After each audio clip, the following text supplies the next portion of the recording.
1 minute.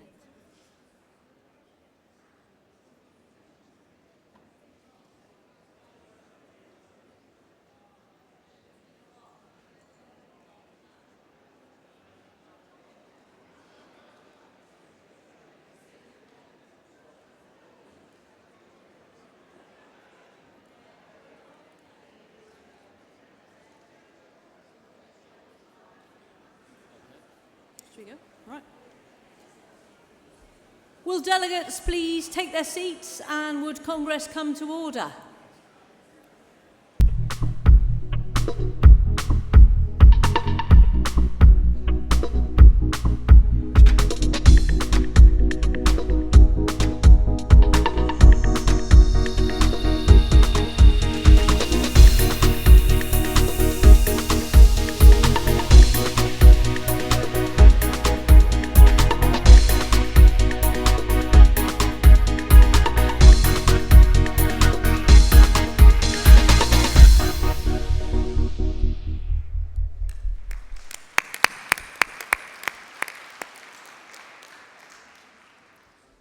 Congress, I have great pleasure in opening this, the TUC's 155th Congress, and welcome to Liverpool.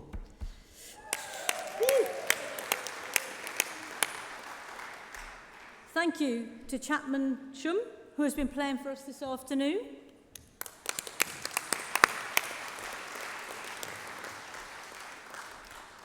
The first formal item of business is to ask Congress to approve the tellers as set out in the General Purposes Committee report.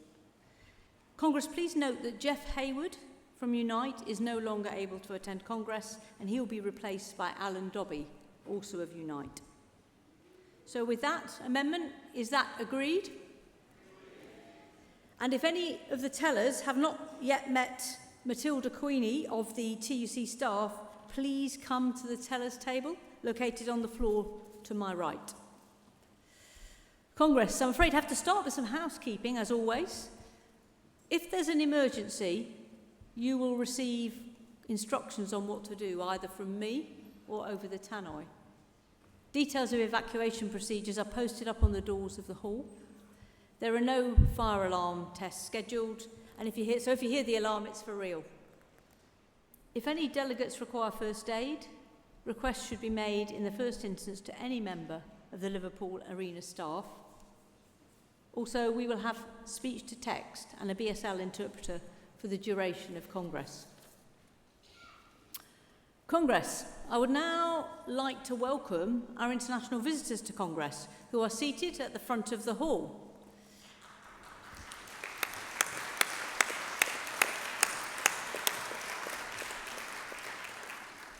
We have trade union visitors from the United States. Stand up and give us a wave. From Spain, from France, Italy, Argentina, Brazil, Chile, Colombia, France, Ireland, Germany, Norway, and the ETUC and ITUC. Yay!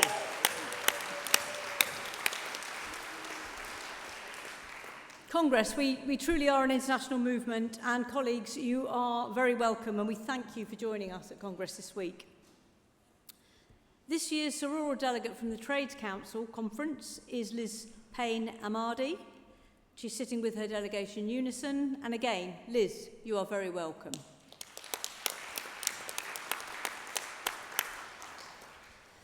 During the course of this week, Congress, I'll be joined on the platform by the Vice President, Sue Ferns, and other members of the General Council, including those with the lead responsibilities for the relevant sections of the General Council report.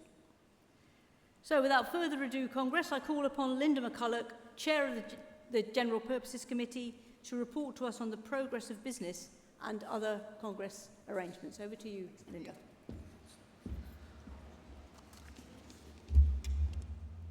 Good afternoon, Congress. The General Purposes Committee has approved 22 composite motions. Composite motions 1 to 22 are included in section 3 of the GPC report and composite motions booklet that you have all received. On behalf of the GPC, I would like to thank all those unions who have cooperated and worked together to reach agreement on composite motions. Congress, there has been a change to the list of tellers published on page 14 of the GPC report. Alan Dobby from Unite will now replace Jeff Hayward, who is unable to attend Congress. Congress, the GPC has agreed the following emergency motion. Emergency Motion 1 on urgent next steps, unprecedented public response to the Railway Ticket Office.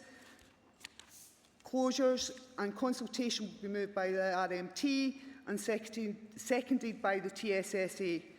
The President will advise when it's hoped to take this emergency motion. I would like to remind Congress of the procedure for the distribution of emergency motions. Emergency motions accepted onto the Congress agenda will be emailed to all delegates.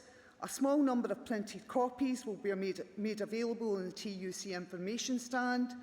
The text of any emergency motions will also be shown on the screens on either side of the stage. Congress, can I remind you that only materials approved by the GPC may be distributed within the hall and venue. Can I also remind delegates that the mover of each motion may speak for up to 5 minutes and all other speakers for up to 3 minutes. Thank you for your cooperation. I will report further to you in progress of business and other GPC decisions when necessary throughout Congress. Thank you.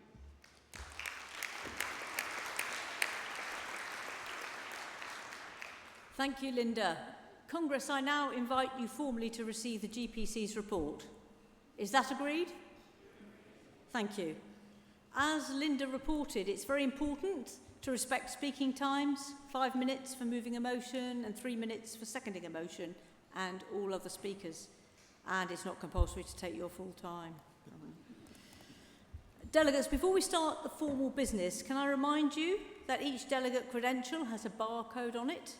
And while you're waiting to speak in the front row of seats, a steward will scan your barcode, and this will allow us to see your name and union on the main screen during your speech. And finally, Congress, can I remind you of our statement of conduct, which was circulated to all delegates as part of the registration process and which is now on the screen. As you would expect, all delegates, visitors, staff and facilitators are expected to respect each other and be kind to each other. So, Congress, we start with section 4 of the General Council report, Winning a Better Future for Working People, the section on public services from page 46. I call paragraph numbers 4.1 and 4.2 and composite 14, Investing Fair Funding in Public Services.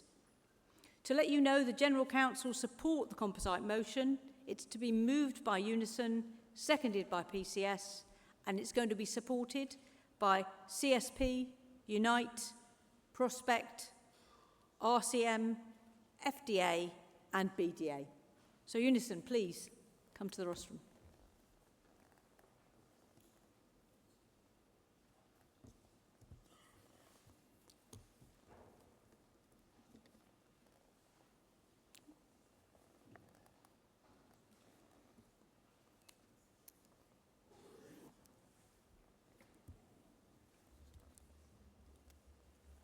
President, Congress, good afternoon. Christina McInerney, General Secretary of Unison. I really wish I could stand here with a good news story and start conference off in an upbeat way, but after 13 years of Tory government, there's little chance of that happening. There's not a single part of our public services that have escaped Tory rule and Tory cuts. What started in 2010 has now resulted in the longest NHS waiting list in history, huge cuts to our police and criminal justice services, councils going bust, including the largest in Europe, and care services that can't deliver for patients, for their families, or for the workforce. but they can deliver huge profits for offshore private equity trusts. And now prisoners escaping, schools crumbling, although not all schools. I'm pretty sure that Eton, Harrow and Winchester will probably escape that. So let's lay the blame for this very squarely where it deserves to be, at the door of the Westminster government run by the Tories. Millions of NHS workers and the patients who rely on them need a government that won't run down the NHS.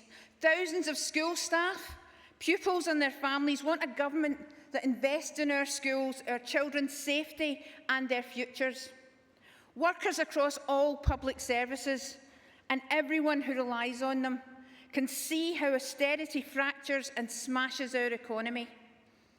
If you hand the Conservatives power, if you enable them into government, you always get the same results.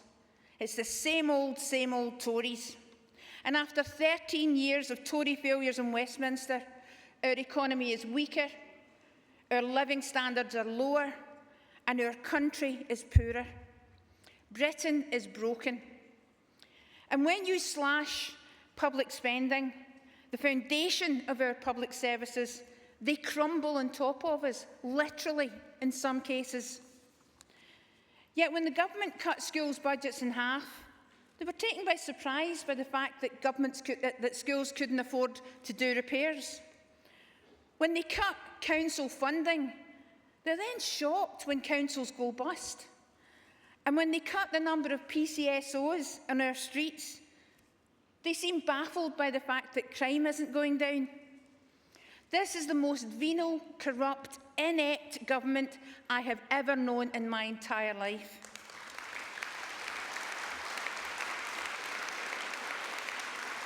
They're only concerned with boosting profits of offshore companies and private equity. Their relentless assault on public services has meant they were always the first to be cut. And the government point their finger at public sector workers, demanding decent pay rises, and accuse them, us, of making inflation go up. Public sector pay rises don't fuel inflation. Tax loopholes for big oil and gas companies, booming corporate profits, and tax cuts for the wealthiest in this nation, that's what boosts inflation in this country. All political choices that this government keeps making. But to grow the economy, to deliver better living standards and to fix Britain, we must first build strong public services.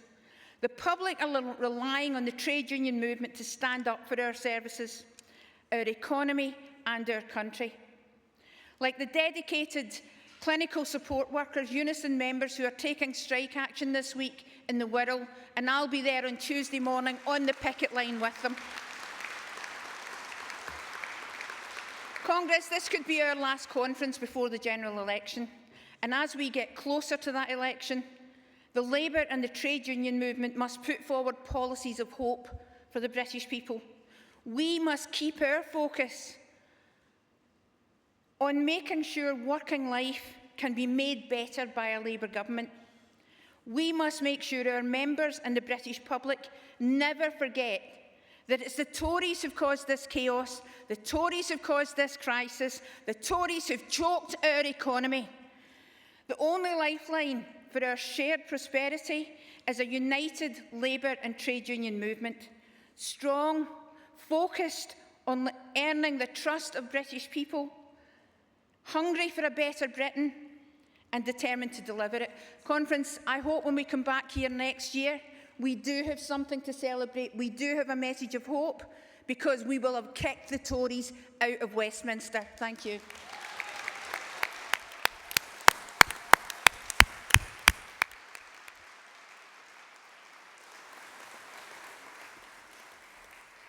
To be seconded by PCS.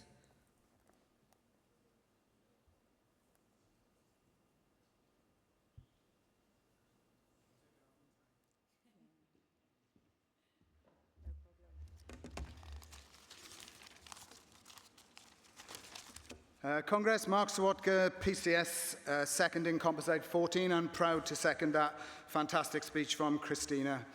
Conference, as we've already heard, Britain is broken, and this is a crisis. This is a crisis rooted in austerity from 2010, but it's also a crisis rooted in our failure collectively as a movement to adequately resist that austerity 10 years ago. And now we are seeing the shocking consequences. Health underfunded, staff on their knees, people waiting 15 hours in queues in ambulances, patients being dealt with in corridors, avoidable deaths on the increase. Social care cut by 31% per person on spending for over 65s. Our schools are crumbling. Cuts since 2010 described by the IFS as without precedent. Cuts always falling disproportionately on the poorest areas. In local government, billions cut in the last 12 years, again the poorest areas being affected most. Youth services cut by 74%. 773 libraries closed since 2010. Prisons understaffed and crumbling. And solidarity, by the way, to our POA members who should not be getting the blame for the recent escape from Wandsworth Prison. Homelessness. An epidemic in homelessness. 39% fewer providers, 26% less bed spaces. And let's remember the consequence. The average life expectancy for someone living on our streets is 45. Our justice system is in chaos. In HMRC, where PCS organises, a lack of resources and massive cuts mean there is now £45 billion in tax that could be collected but isn't because we don't have the resources. In DWP, £14 billion off welfare budgets, 15,000 staff cut, offices closed and work now being outsourced. In-work poverty, a crisis. 80,000 civil servants now on the national minimum wage. A crisis in transport, ticket offices closing. A crisis in asylum, 180,000 backlog in cases, and a 45% cut in PCSOs. But as Christina has said, while this happens, we see rampant profiteering. Utility profits soaring. Sewage pumped into our rivers and into our seas, yet dividends paid of billions of pounds to people who are profiteering. So Congress, my union calls in asking you to unanimously support the motion for radical action. A crisis needs urgent action. It needs urgent industrial action. Let's congratulate all those who've been on strike and have won in the last year. Let us recognise that coordinating our action was the key to winning. Let's support the ongoing strikes in rail, health, in the UCU, and in my own union in ISS, pensions regulator, and OCS. We've got to keep going. But finally, Congress, I say this. We've got to get the Tories out. But Labour, we need to demand of them also urgent action. They should tax the rich. They should invest in our public services and rebuild our economy. We want no fiscal conservatism, no two-child policy, no breaking of pledges. So let's call on Labour this week to commit to pay our workers properly, bring back in-house all those services being outsourced, invest in our future. Congress, a crisis requires urgent and radical action, both industrially and politically. Let's make sure we build for it. Thank you.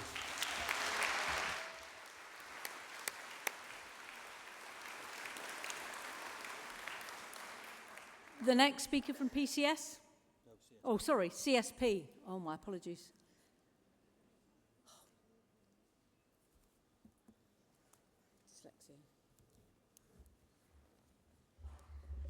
President, Congress, Jill Taylor on behalf of the Chartered Society of Physiotherapy supporting Composite Motion 14.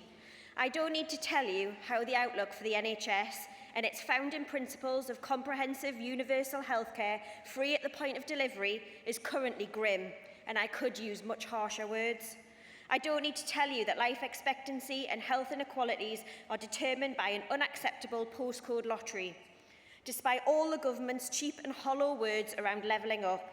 And I don't need to tell you that ideologically imposed austerity that has gutted our social safety net has led to unequal outcomes, with our most marginalised communities seeing the biggest impact. In my trust alone, we have resorted to supplying free porridge, fridges stocked with free food for those in need, and charity vouchers for food while on shift.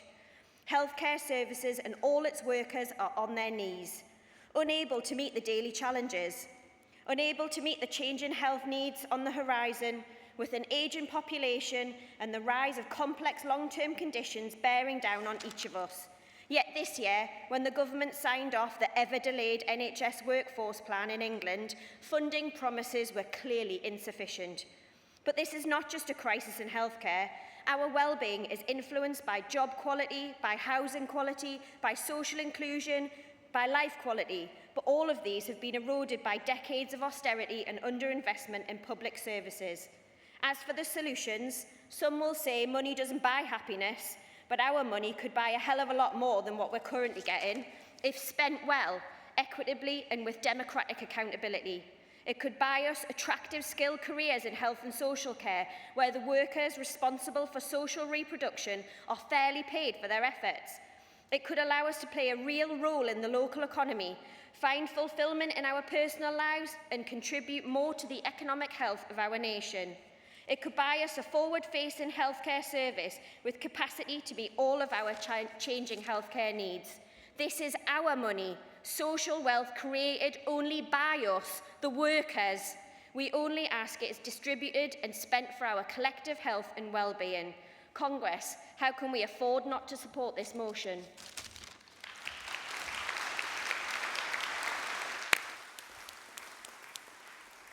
Delegate from Unite.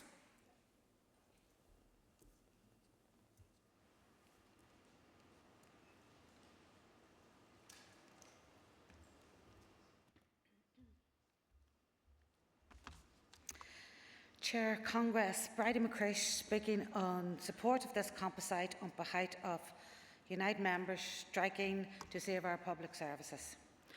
Congress, for well over a decade now, our speeches from this rostrum have charted the ruination of public services. First, we warned of the lethal impact of austerity. Then we fought back as successive Tory governments took the knife to every vital organ of our public sector. Now we have to fight to repair the ruins. Congress, as we meet here today, NHS workers across 4 London trusts are preparing to strike in the week ahead. Their action confronts the everyday crisis of our health service, where underfunding and low pay has caused dangerous staff shortages. Unite's latest survey of over 3,000 NHS workers has revealed how 48% face staffing levels regularly reaching the point where patient care is compromised. When these NHS workers take to the picket lines, they will be joining the ongoing strike action across local authorities from Tyneside to South Wales.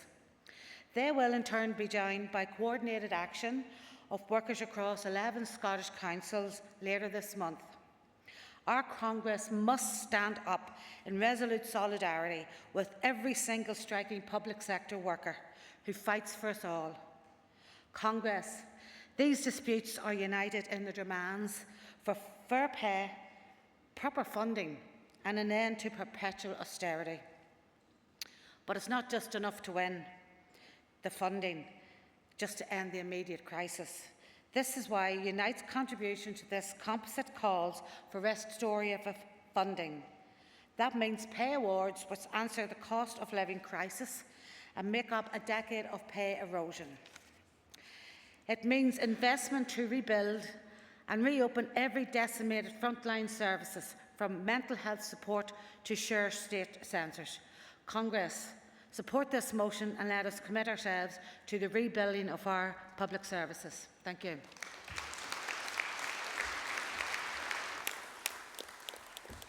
A delegate from Prospect.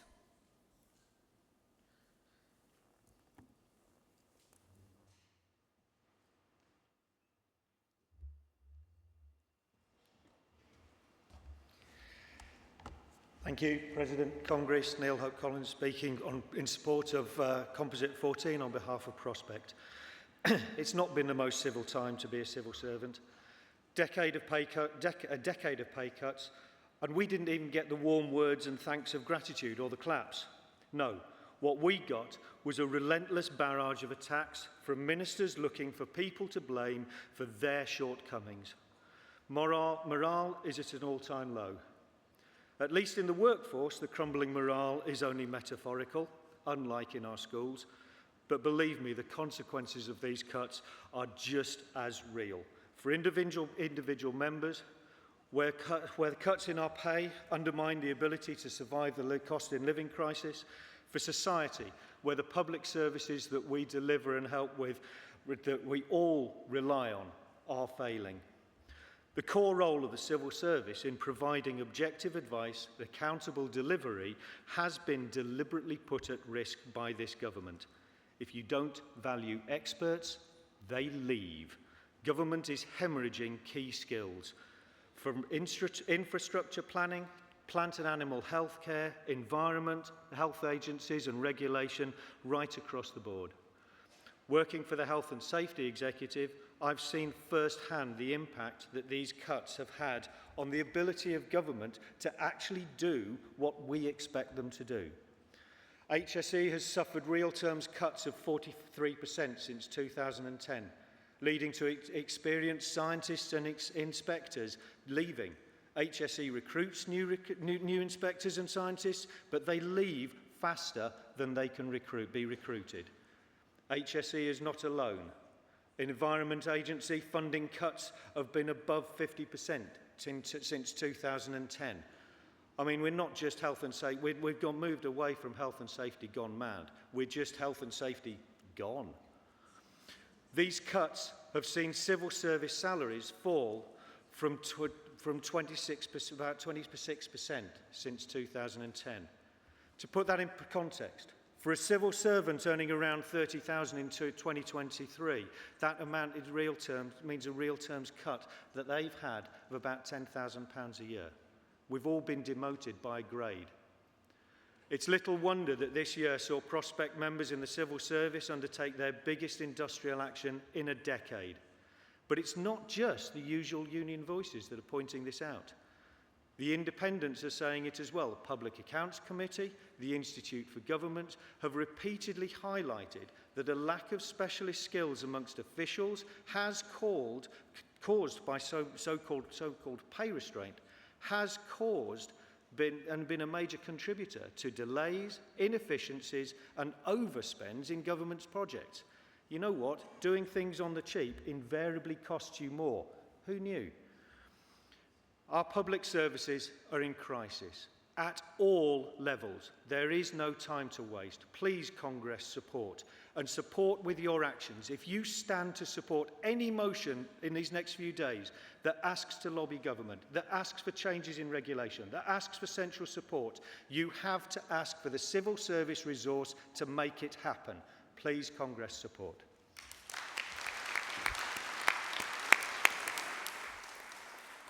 Royal College of Midwives to speak.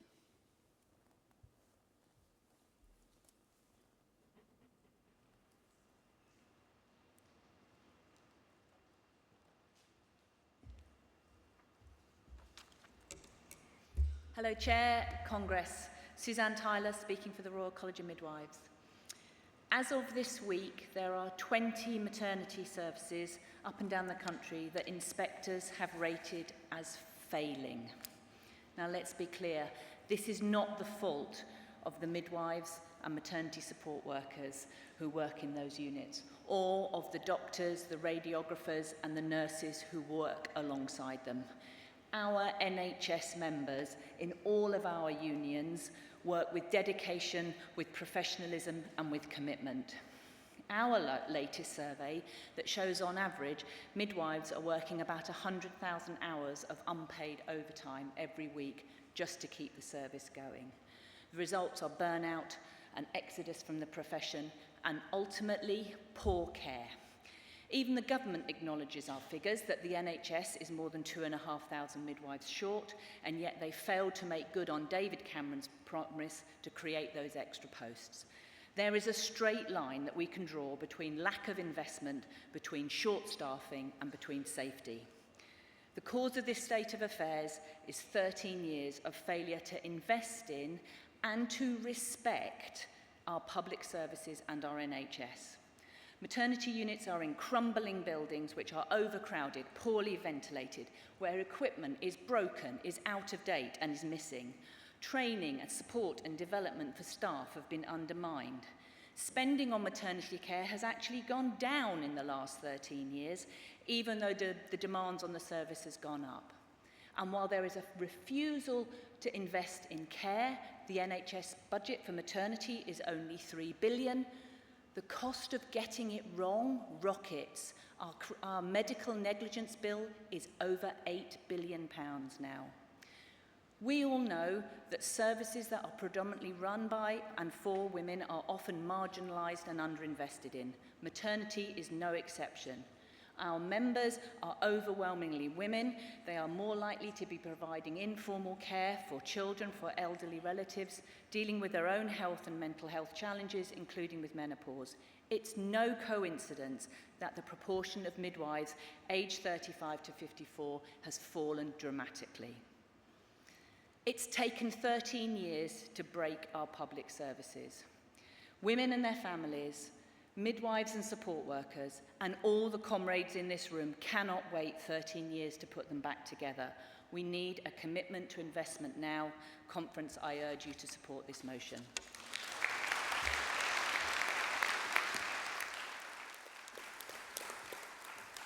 Delegate from FDA, and the BDA, and I will be calling RMT2 the next two speakers in this debate.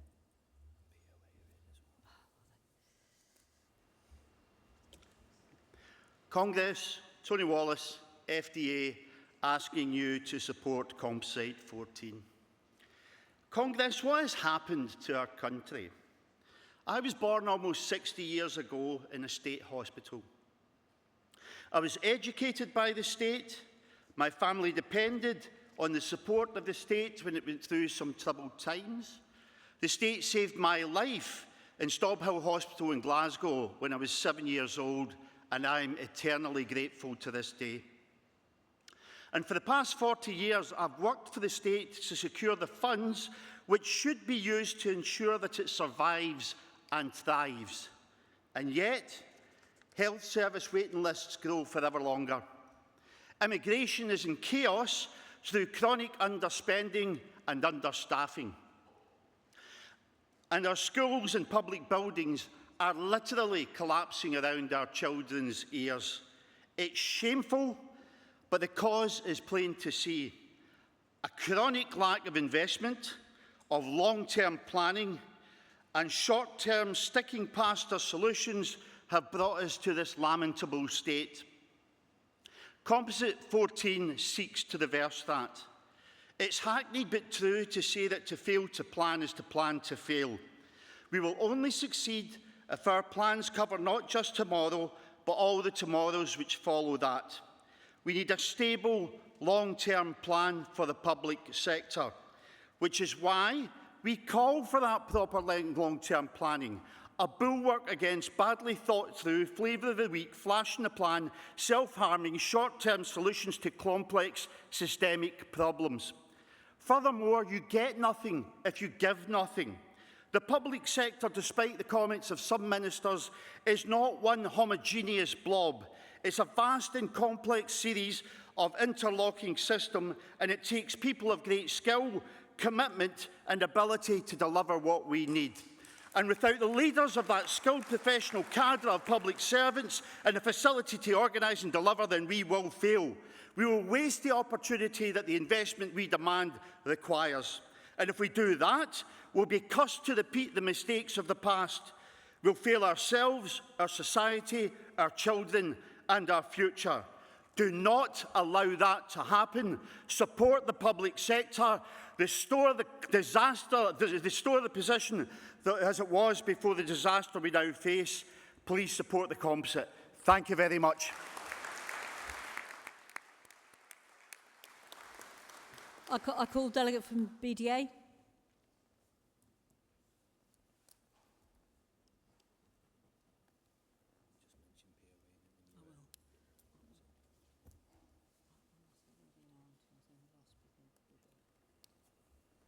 President, Congress, Senator Mansell Green from the small but mighty British Dietetic Association. Congress, later in the agenda, I'm going to be speaking to you about more complexities around the crisis, the very real crisis in our NHS, and Jill and Suzanne covered that very, very well. Congress, a society is only as good as its public infrastructure, and ours is broken. Therefore, so is our society. People are divided. There's an alarmingly high level of inequality. People are poorer, sicker, and they're tired. Public sector wages haven't kept up with inflation for at least 13 years. And as others have said, the public estate is crumbling, with rack and asbestos still to be found in schools and hospitals. And we have a public transport system that isn't fit for purpose.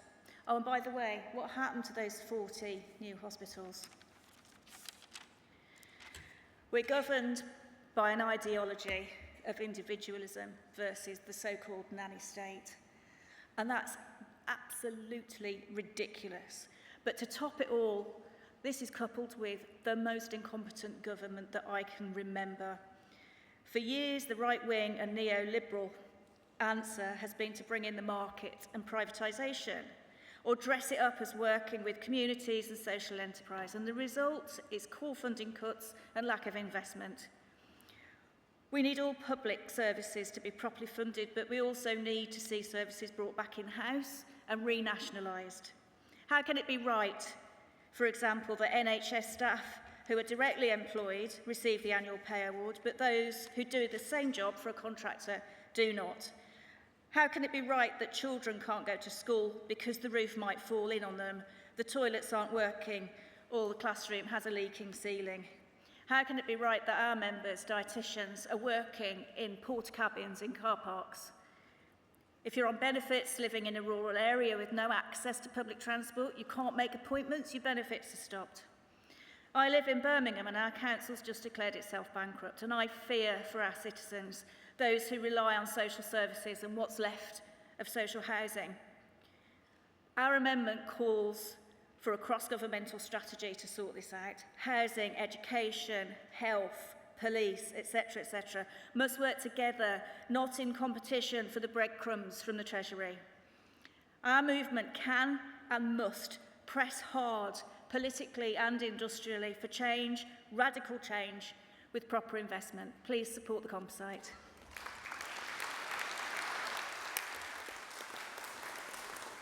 Delegate from RMT, and the last speaker on this composite will be from the POA.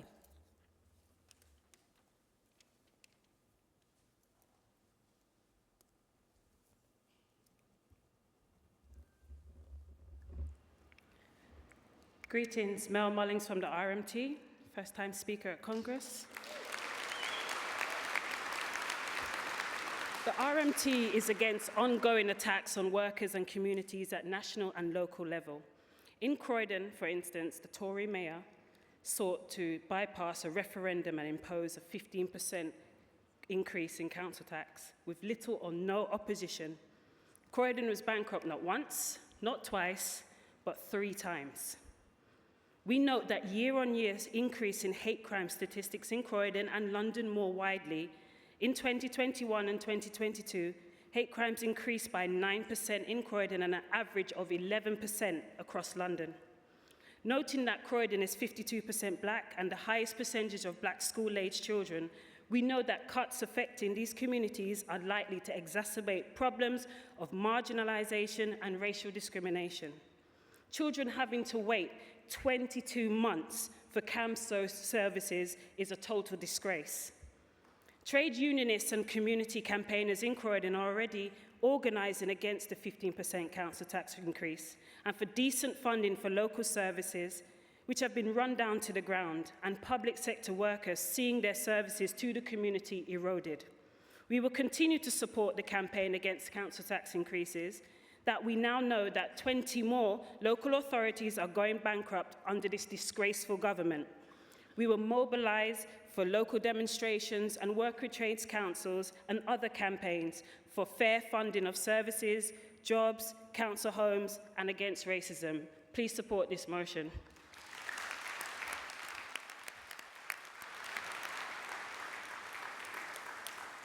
POA.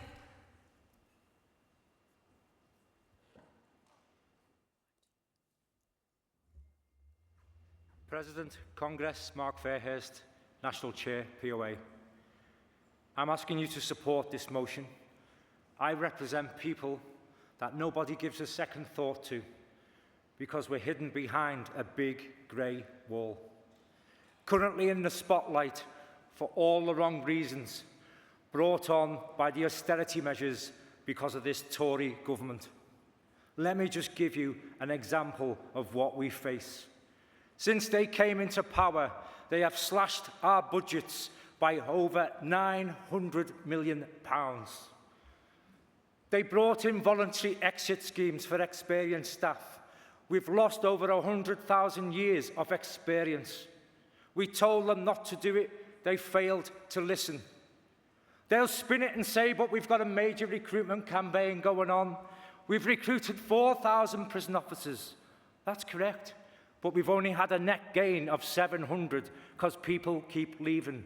We cannot retain the staff we recruit.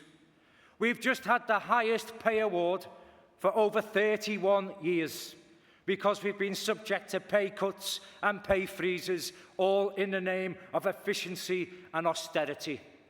That's what we face. The prisons are crumbling. We can't retain our staff. They're failing the prison service. They're failing the probation service. They're failing the NHS. The railways are in a right state, and they keep cutting the fire service. Where's it all going to end? It's cut, cut, cut from this corrupt Tory government when it should be invest, invest, invest.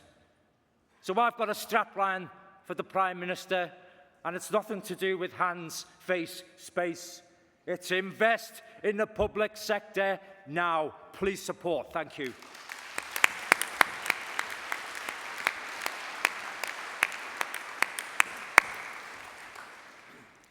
Thank you to all the speakers. We'll move now to the vote on Composite 14.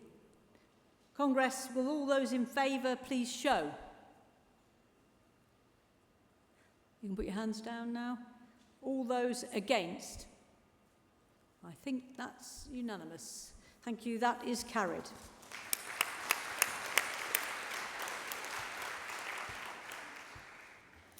Congress, I call Composite 15 on pay review bodies.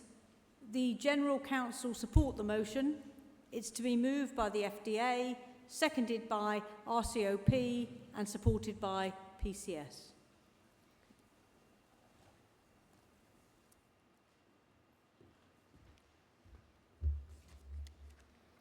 President, Congress, Dave Penman, General Secretary of the FDA, moving Composite 15 on pay review bodies. Congress, first, let me see what this motion is not about. The motion does not seek to suggest that pay review bodies are the preferred method for determining pay outcomes in the public sector. Many unions here, long before the debacles of the last 18 months, have been opposed to the pay review body process.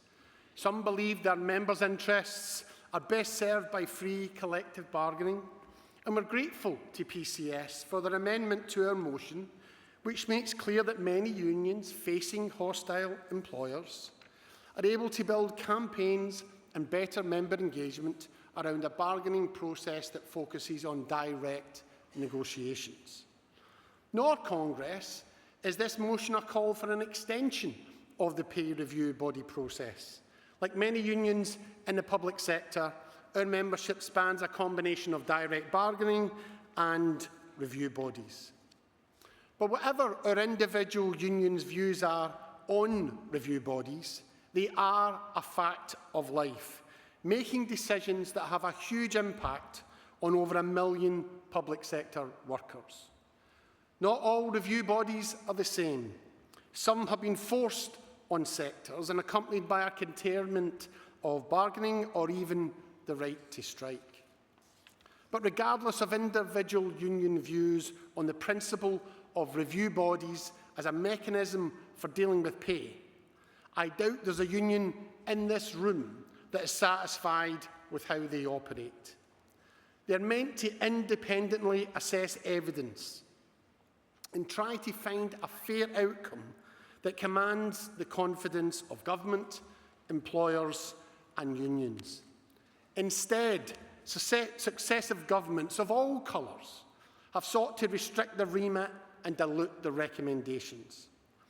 A process that is meant, in theory, to avoid the necessity for industrial strife in key public services has been used repeatedly as a mechanism to hold down pay and, as we saw last year, serve as a political shield to a government that failed to recognise the impact of the cost of living crisis was having on key public servants.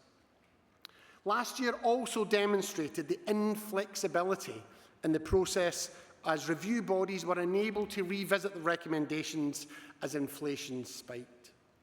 Congress, whether a review body process is the right answer for each sector is a question rightly to be answered by individual unions.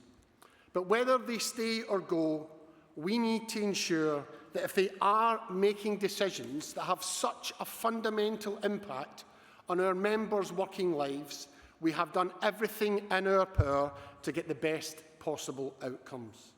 Improving the operation of review bodies and opposing their application in a sector are not binary choices. Greater independence, flexibility and engagement with unions can help improve outcomes.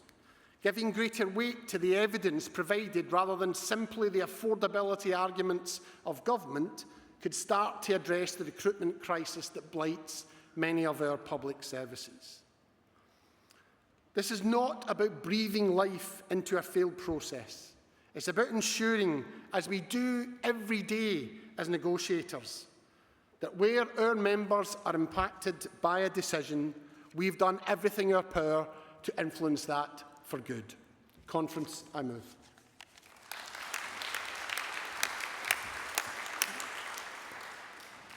Calling the Royal College of Podiatrists, while Martin's coming to the rostrum, a gentle reminder, can you, if you're coming up to speak, get your barcode scanned, because then we have all your details and we know who's speaking. Okay, over to you, Martin. Thank you. President, Congress, Martin Furlong, Royal College of Podiatry, seconding Composite Motion 15 on pay review bodies.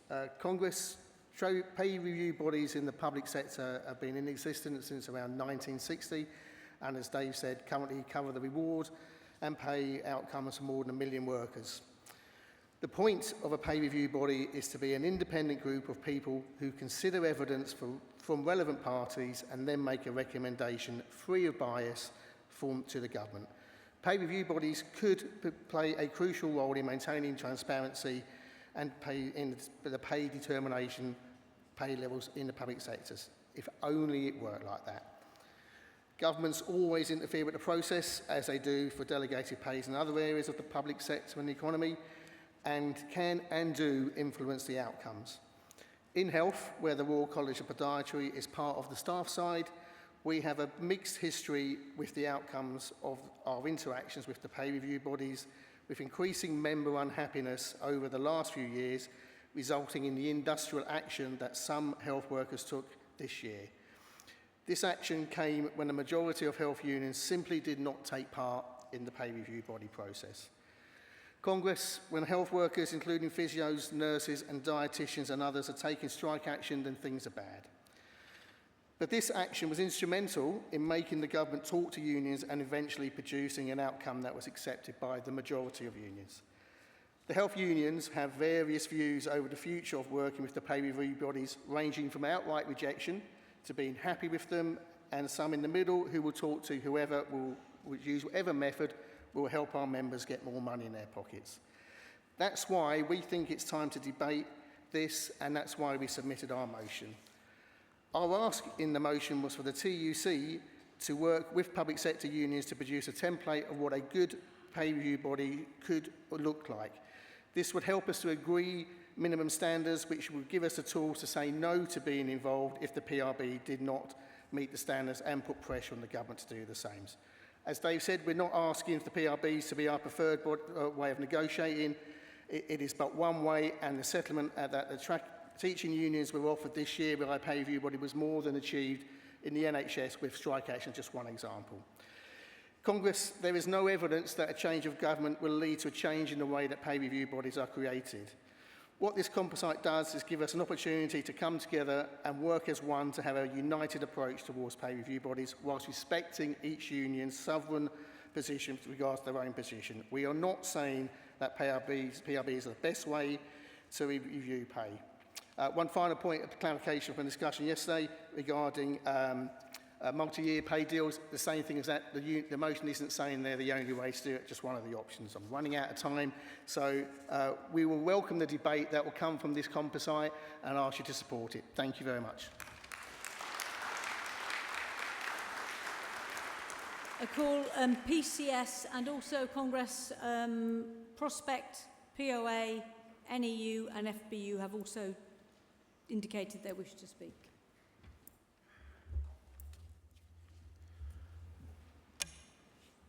President Conference, Martin Kavanagh on behalf of PCS to support Composite 15, which includes the PCS amendment to original motion 49.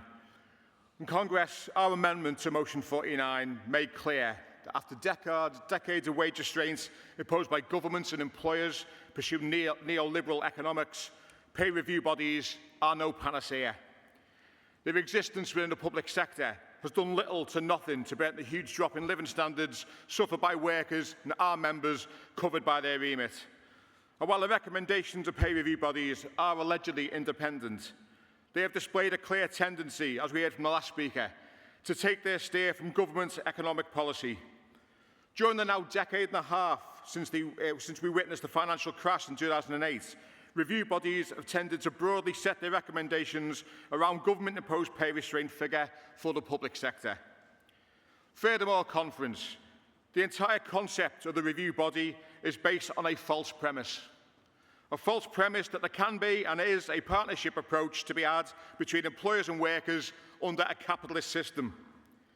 The concept that the review body makes independent recommendations on pay after considering evidence, typically from governments, employers and unions. The expectation then that the government will honour those recommendations and that the unions will not pursue national industrial action. Congress, my union PCS, long ago rejected the partnership approach for the falsehood that it is. In doing so, we recognise that the forces of capital and labour are diametrically opposed and consequently, the only way to achieve justice for workers is to organise and mobilise the forces of labour to take what is rightfully theirs. And Conference in the last 18 months, what an absolute fantastic show of strength our movement has shown and workers throughout the movement. And I want to congratulate every union that stood up to the Tories, every union that stood up to the bosses and every worker that's taken strike action in pursuit of fairness, of decency and proper living standards. Comrades, that wasn't achieved because of the benevolence of the government. It wasn't achieved because of the fairness of independent bodies. It was achieved through collective, coordinated action, forcing the governments and employers to increase wages and offer more money than they originally intended. It hasn't been a benevolence of politicians or bosses, Conference. It's our members doing the hard work.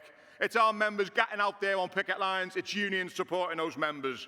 So, Conference, my union will continue to pursue that path, strengthening our organising, identifying leverage that can be exercised at the bargaining table through the bargaining process. Pay review bodies cannot be a substitute and never have been for free collective bargaining. PCS is determined to pursue our members' aspirations through collective bargaining, unfettered by recommendations that set false strictures on our members. Conference, we've shown we can do it the last 18 months. Let's continue to show it. Force the government's hand, force employers' hand, power to the workers through negotiating collective bargaining. Union organisation is what works for our members.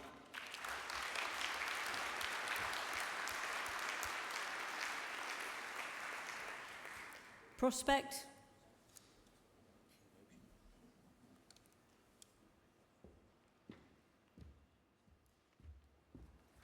President's Congress, Mike Clancy on behalf of Prospect, speaking actually in favour of Composite 15. Colleagues, civil service pay is broken, there's no question about that. And the depth of the problem in the civil service can be reflected in me saying to you that we look on to the rest of the public service with envy. It's that bad. No agenda for change, no actual bargaining that there might be in the health service, even though that has also been stretched, as colleagues have indicated. And despite the fact that we have to constantly correct Conservative politicians and spokespeople, there isn't a pay review body for the delegated grades in the civil service either. So when they said to us at different times during the pay process this year that we have to await the recommendations of the pay review body, it was enjoyable to at least point out the fact that they don't know their own system. But the consequences of this, though, is a 26% real terms cut in civil service pay since 2010. It's £10,000 lost by the average civil servant. Now, the cost of living crisis really focused, at least the government officials, if not Tory ministers, that this system is broken to the point of being beyond repair. And throughout this time, and I was involved in these discussions with other union colleagues, they never wanted to admit that they were actually talking to us at the centre, because delegation in the civil service is their mantra. And actually, they don't bargain anywhere. They don't actually talk about pay properly anywhere in the civil service. And that's the honest thing that we've actually got to focus upon here, that there isn't, by comparison to the private sector members that I represent, and our representatives in this room can attest to, we have better relationships with the private sector than we do with central government. The cost of living crisis forced them to talk to us at the centre, because it's also not just about the pay of the people we represent, and of course that's front and centre. It's actually about the fact that the services that they provide are deeply impacted. Prospect members are the regulators, prospect members are the specialists, prospect members have private sector analogues, they have private sector comparators, and it stretches their sense of public sector commitment to stay in the public sector despite the fact they can earn more outside. The setting of civil service pay is opaque, it's unaccountable, and it's absence of evidence. What we do need to do now is focus on the future. And yes, there are lots of problems with pay review bodies and how they've operated across this last year or so. But pay review bodies do offer an opportunity if they are free from government independence, they accumulate evidence on a fair basis, and they come to outcomes that we can all agree on, to actually begin the process, the long process of righting the wrongs of the last 10 years. And let's be honest, it isn't going to be easy after the next general election. So the incoming government is going to have to engage with trade unions like it never has before to solve the problems of the civil service, and pay review bodies have their part in that. Yes, we want collective bargaining. Yes, we want to engage with employers, but pay review bodies do have their place if they work properly. Please support the composite.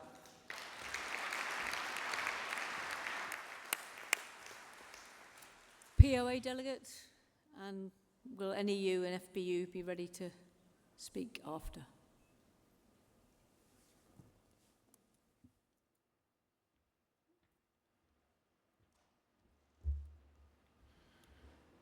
President Congress, Joe Simpson, POA, trade union which has had a peer review body since 2004, but has had no trade union rights whatsoever since 1994. Congress, when our first peer review body sat in 2004, after we had campaigned for it, because at the time we were just getting imposed pay awards by government and the employer. First time it sat, it came and said that our members could have a 6% pay award.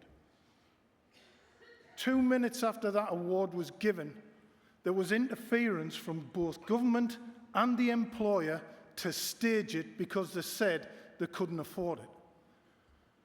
We couldn't do anything about that because the minute that we did, we would be criminalised.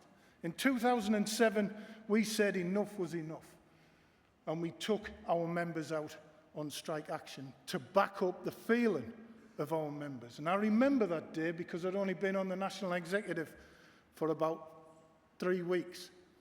And I remember that day we took out our whole trade union on 7 mobile phones. And I will always be proud of that for the action that they took that day. The peer review body has got a place, but it's got to be fair, and it's also got to be free from interference from government and the employer when they don't like what it is. But I will say, my trade union would prefer collective bargaining with the industrial action that we could take when we get our trade union rights restored, whenever that is, but this trade union will campaign for that. Please support the composite. Thank you. NEU.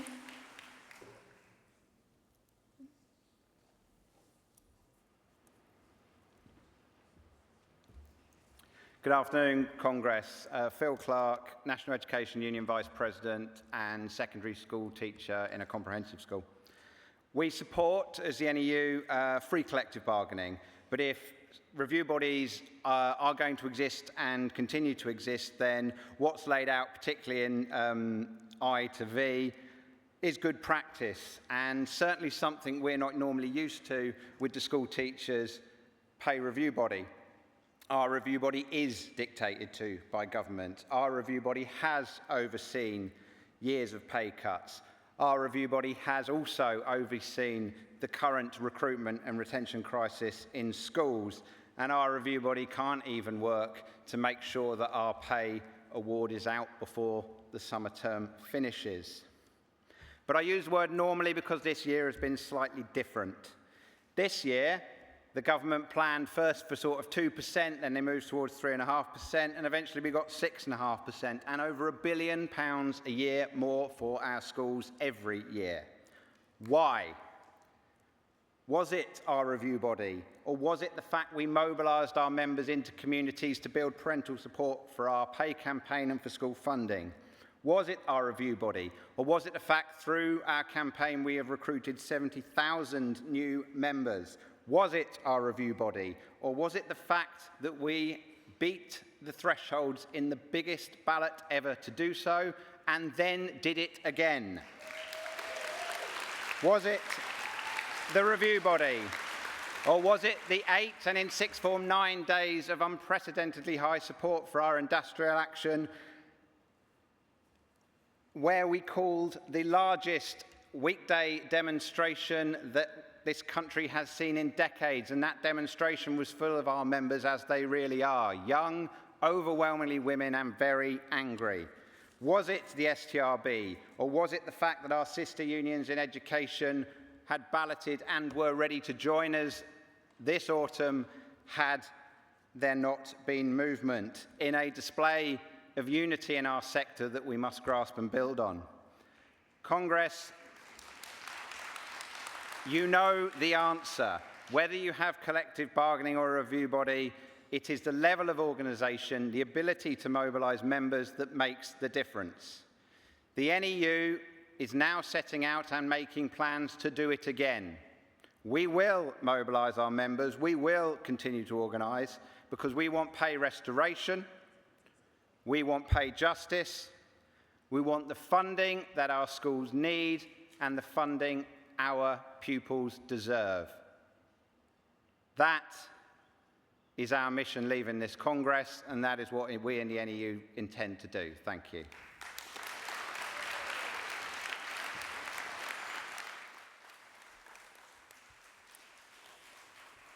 FBU will be the last speaker in this debate.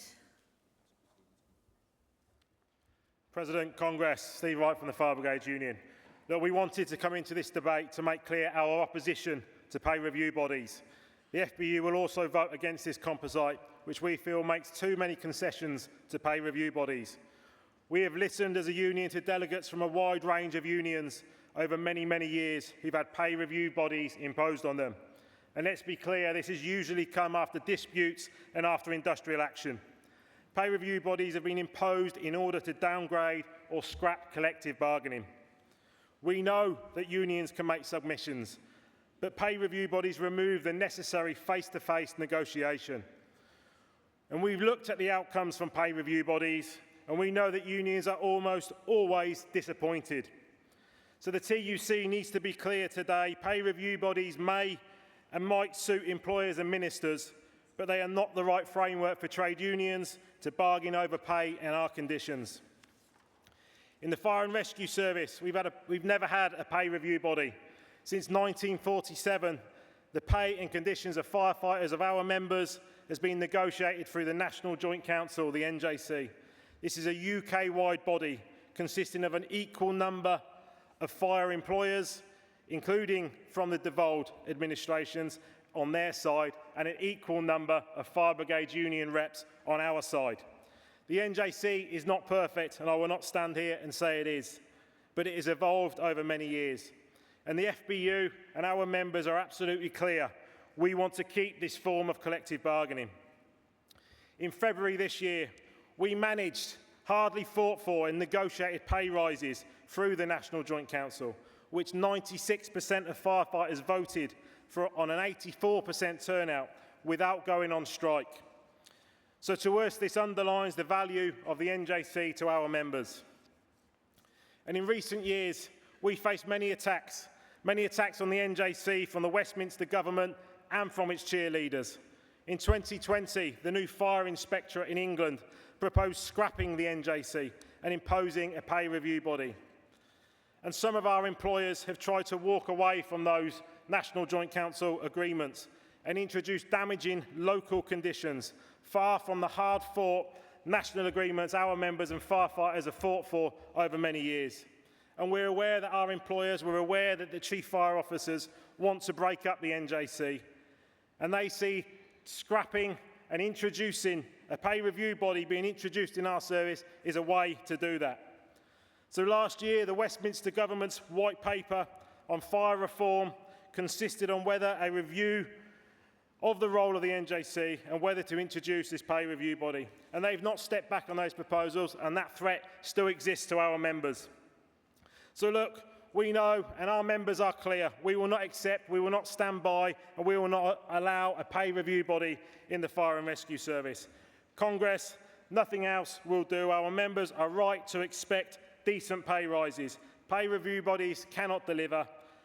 So to be absolutely clear, pay review bodies are not the solution to improving working lives, not there to improve living standards, and will not deliver decent pay. Oppose the composite and demand better.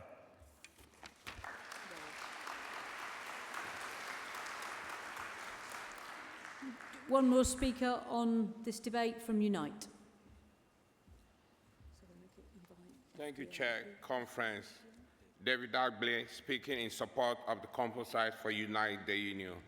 Congress, over the last 12 months, the marks has slipped and the future of the pay review bodies has been exposed. The fallacy that the public sector pay can be depoliticized in the face of government interference.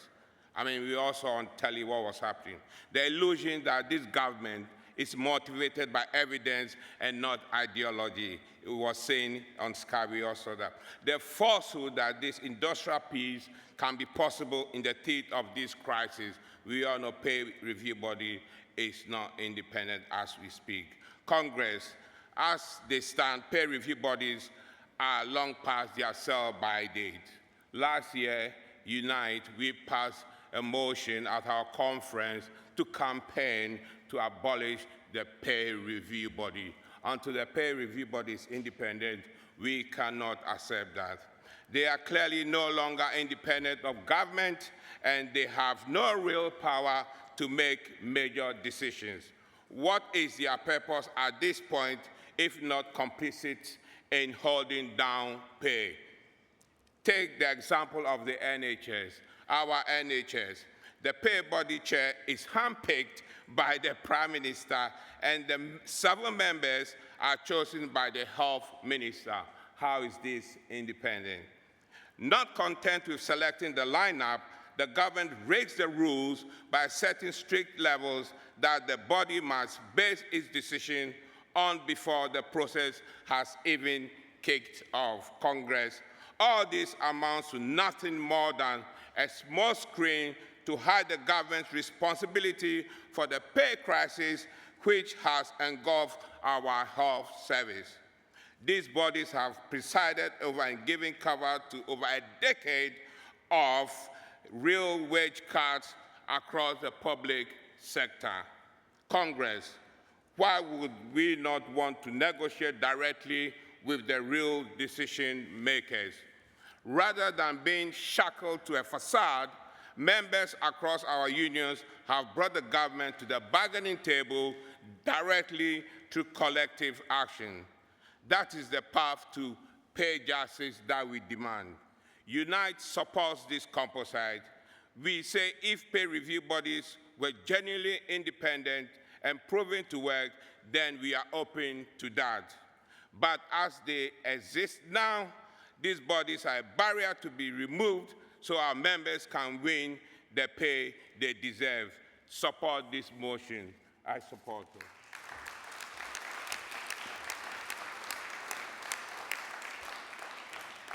Comrade. There's been opposition to the composite. I invite FDA to exercise their right to reply.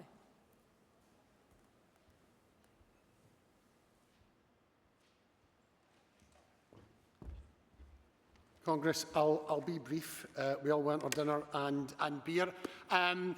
Essentially, I thought I tried to deal with this in my speech.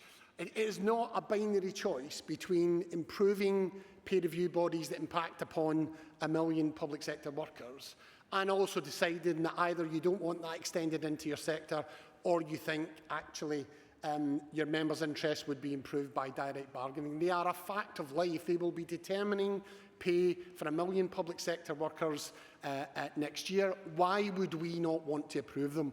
As negotiators, every single day, we bargain with employers, we deal with issues that are uncomfortable.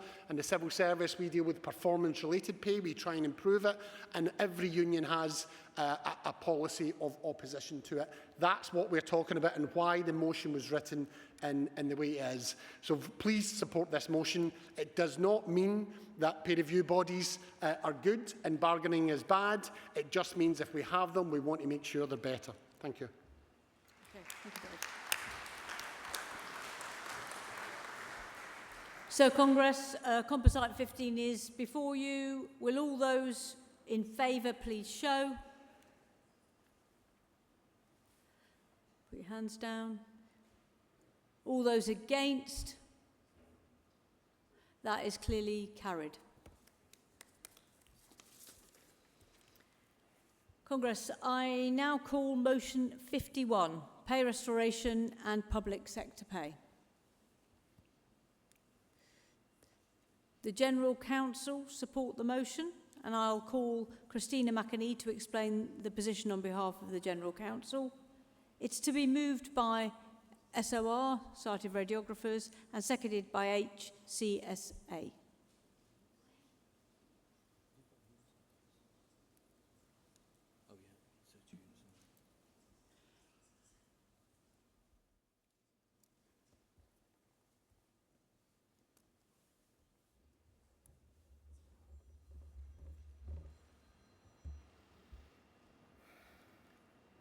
Good evening, Chair, Conference. My name is Katie Thompson and I'm representing the Society of Radiographers, and this is my first TUC. I am moving motion 51, pay restoration and public sector pay. Since 2008, pay awards in the public sector have been below inflation and average pay. This has caused a 21% gap between national average earnings and the NHS. This is not isolated to the NHS. The same story is seen in education, prison and probation services, local authorities and other public workers.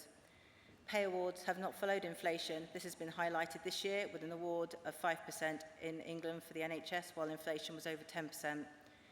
Real pay growth is the measure of total pay versus inflation of the Office of National Statistics use CPIH, price index including owners' occupying housing costs, as a measure for inflation. The CBIH has shown that from 2008 to today, inflation has risen by 41.2%. Average weekly earnings have stayed above this at 48% for regular pay and 55% for total pay. The figures in the NHS are very different, with the exception of Band 1, which is now obsolete. All other bands have had a cumulatively pay awards of less than 41.2%, with the most senior staff being the worst affected, with a rise of pay since 2008 of approximately 20%. That is 50% lower than CPIH, 50%. We need a commitment from our government to restoring our pay to make up for the losses for the last 25 years, an index pay restoration guarantee for public sector workers. What would this achieve? It would help with recruitment into these services. In radiography, we have a vacancy rate of 10%, and in some areas as much as 1 in 5. Radiographers, like other AHPs, nurses and midwives, train for 3 years to achieve a degree and enter the AFC, Agenda for Change scale, at a Band 5. They enter the profession with large debt due to university fees and cost of living loans. These vacancies are having a direct effect on workload, morale and general burnout of staff, with many leaving to change careers or work for private agencies where wages can be 2 to 3 higher than in the NHS. I am a sonographer. I've been qualified for almost 30 years, and and if I work for an agency, I could earn up to £100 an hour. That's almost 4 times my hourly working rate in the NHS. High vacancy rates also affect patient care. Waiting times can be detrimental to a patient's diagnosis and ultimately treatment when scanners cannot be staffed. As we are aware, waiting lists are at an all-time high, with 1 million people waiting for an appointment with a radiographer professional. Our members regularly work over and above their contracted hours to try and alleviate the waiting list to accelerate the diagnosis and treatment of their patients. With pay not keeping up with the cost of living, leaving the profession is becoming a more attractive option. Our members have told us they are finding it harder to make ends meet with rising food, fuel and energy costs, spiralling mortgage and nursery bills, and not being able to take their families away on holidays, and the use of food banks increasing to make help ends meet. The current pay offer does not address the real-time loss people are feeling when receiving their pay packets. It does not stretch far enough, it does not cover the bills. There is no recognition or reward for the staff that have worked hard to achieve their professional qualifications, and they want to provide the best care for their patients. This is becoming more difficult due to high vacancies, and ultimately safe staffing levels are becoming a luxury that many departments cannot provide.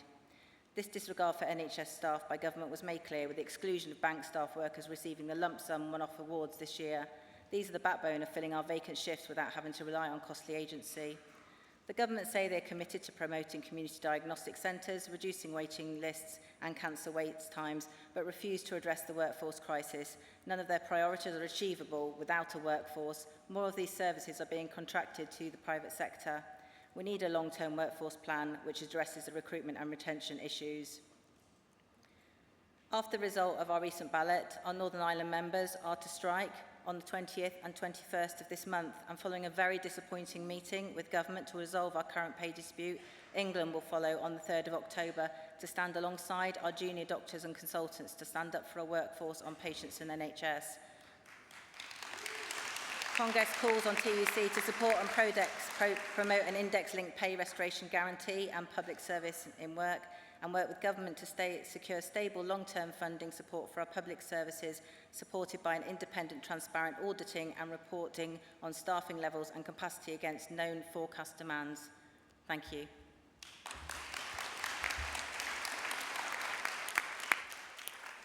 Thank you, Delegate. To be seconded by the Hospital Consultants and Specialists Association.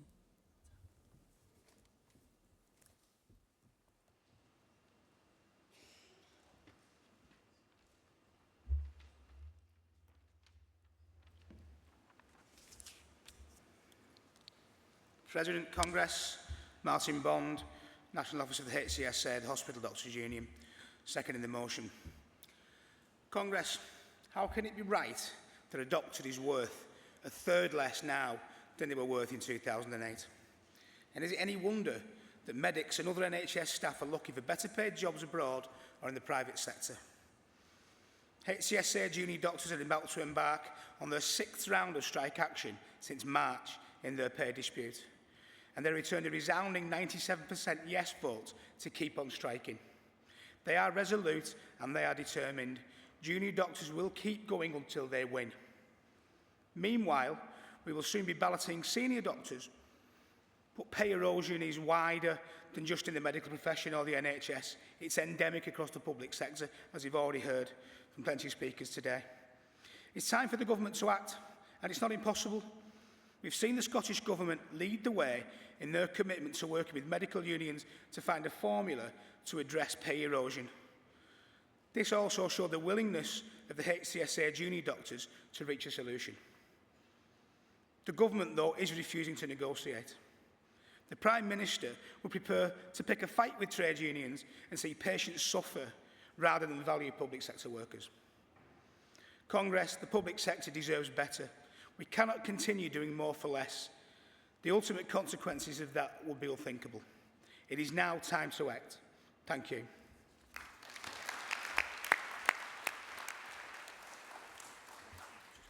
I call on Christina McAnee to give the explanation from the General Counsel.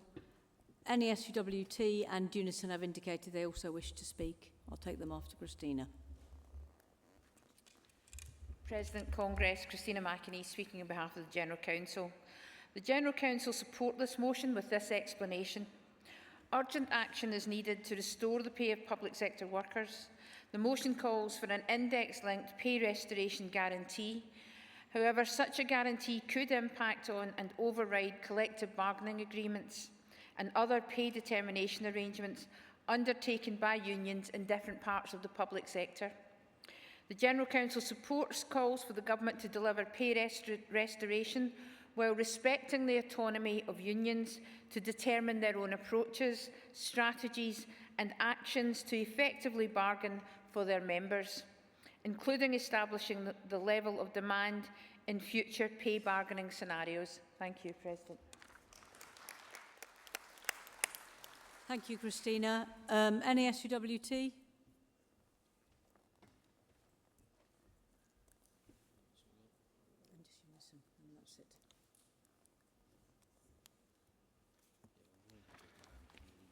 Good afternoon, Congress. Wayne Broom, JVP, NASUWT, the Teachers' Union, speaking for this excellent motion brought by the Society of Radiographers. Pay restoration for all those in the public sector is a must. It is non-negotiable. It must happen for many reasons. The soaring inflation rate that has featured prominently in our news since 2021 has only highlighted this more. More UK households have been pushed into poverty and reliance on food banks as the cost of living crisis continues to deepen due to the significant increases in food and energy.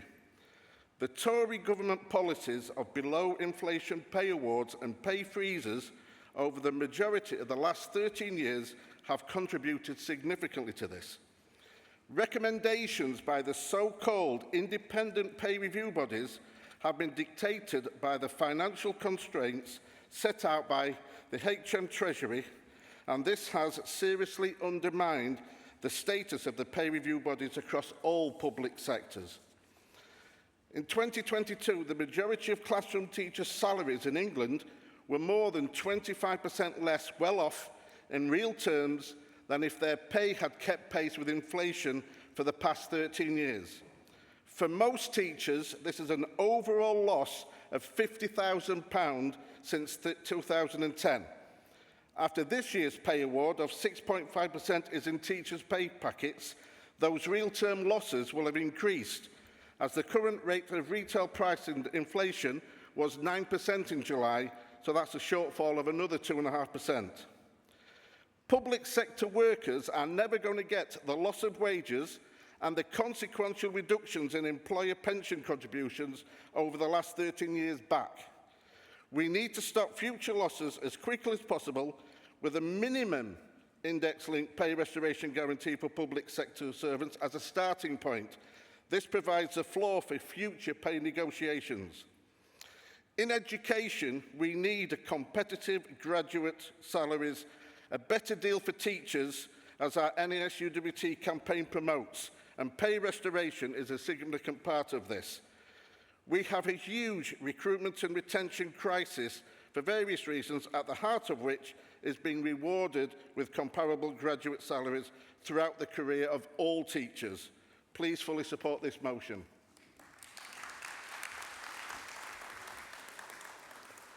Unison speak.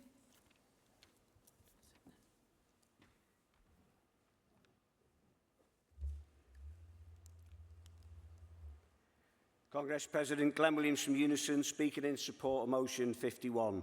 As this motion rightly points out, the Tory austerity has ravaged our public services. The Tory party have imposed a lack of funding and devastating cuts since 2010 that have left many of our crucial services at breaking point. And when I say breaking point, in the case of schools, sadly I mean literally. Talk about redefining the phrase, schools breaking up for the summer. Just in the last week, for example, as you've seen, we've had the rat crisis in schools. We've had Birmingham City Council, the largest local authority in Europe, effectively declaring itself bankrupt. We've seen the impact of austerity and Tory decisions in the alarming gaps in staffing that have opened up in many sectors. The NHS in this motion rightly takes up a lot of our headlines with staff shortages consistently over 100,000. But that, comrades, is not even the worst. In social care, for instance, there are more than 150,000 vacancies. In children's social services, there's the highest number of vacancies ever on record, the highest ever dependency on agency social workers, and a real crisis in protecting children. One thing that all these sectors have in common is that staff pay is simply too low. Too low to attract new workers into the service. Too low to stop existing workers voting with their feet and taking better paid jobs elsewhere. Unison welcomes the fact that this motion recognises the impact of the workforce crisis in the NHS and other sectors as well as the desire to push for proper long-term funding settlements for our public services. However, when it comes to the use of an index-linked pay restoration guarantee, Unison did have reservations, and I'm grateful for the General Council's clarification, as this could, in theory at least, be seen as cutting across the ability of unions and groups of unions to determine their own approaches to winning improved pay, and not least in the NHS. So we welcome the General Council's confirmation that the passing of this motion would not affect the existing autonomy of unions for pay bargaining. Staff shortages in the NHS put lives at risk. Funding cuts put schools at risk. Social work shortages put children at risk. Social care vacancies put the most vulnerable in our society and in our communities at risk. And it may be a coincidence that the name Rishi Sunak is an anagram of high-risk anus. But it's definitely not a coincidence. It's definitely not a coincidence that his decisions are putting our communities at real risk, and fair pay has to be at the heart of the solution. And for the pedants in the room, high is spelled H-I. Please support. Thanks, Congress.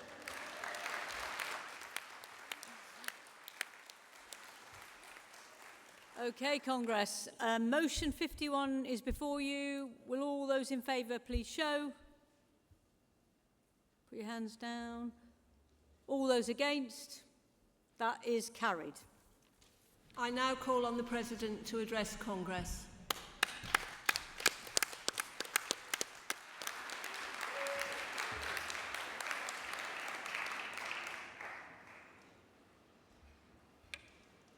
Comrades and friends, it's a huge honour to chair this Congress, to celebrate our trade union movement and our values of unity and solidarity.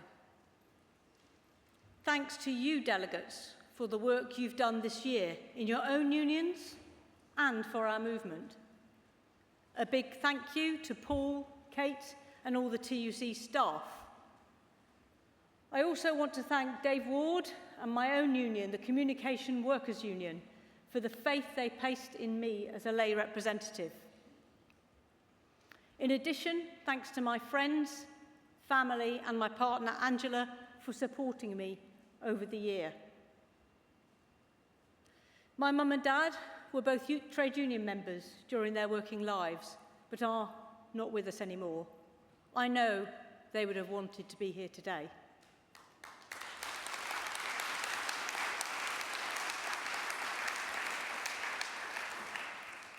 Congress, we meet at a time of crisis in our country, a cost of living crisis, with the biggest fall in our living standards for 200 years.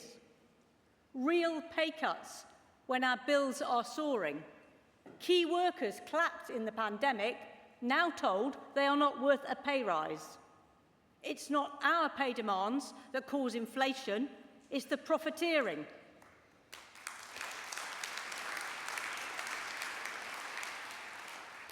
The pay of company bosses goes up year on year, while our salaries stagnate or go down. Their increase in pay bears no relation to merit or success. They get millions annually because they can. Their remuneration is decided by other bosses and board members who are also raking it in. But over the past year, we have been gifted a vision of hope. Hundreds of thousands of us have taken action. We have seen what solidarity means in practice.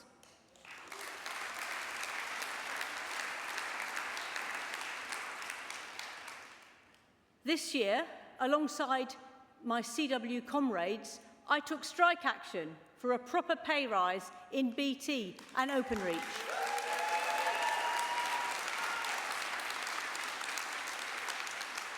Whilst you're President, we were supported on our picket lines, at our rallies, by other union members from the nearby college, local train drivers, transport workers, comrades from the trades councils, and by the public.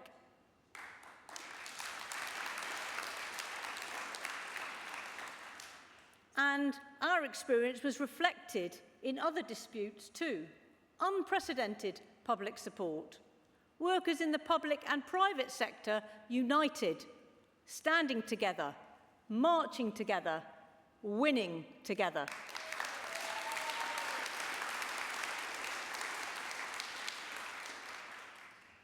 And what was the reaction of this venal and incompetent government?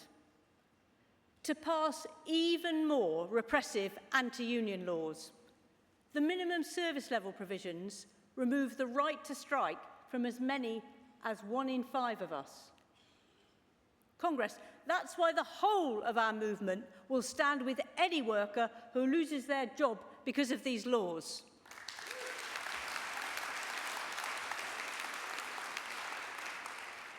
We're going to do that because we believe in solidarity. We are meeting here in Liverpool at a key time, both industrially and politically. Our Congress agenda is a collective response to the 13 years of swinging cuts to our public services. Privatisation, outsourcing, low pay, working poverty, casualisation, all the result of the bankrupt philosophy of market fundamentalism. The Tories are in their death throes, but they are still destroying people's lives. Our movement stands for different values. For the common good, not individual greed. For accountability, not irresponsibility. For public service and for democracy. And we stand for equality. As your first out and proud TUC President,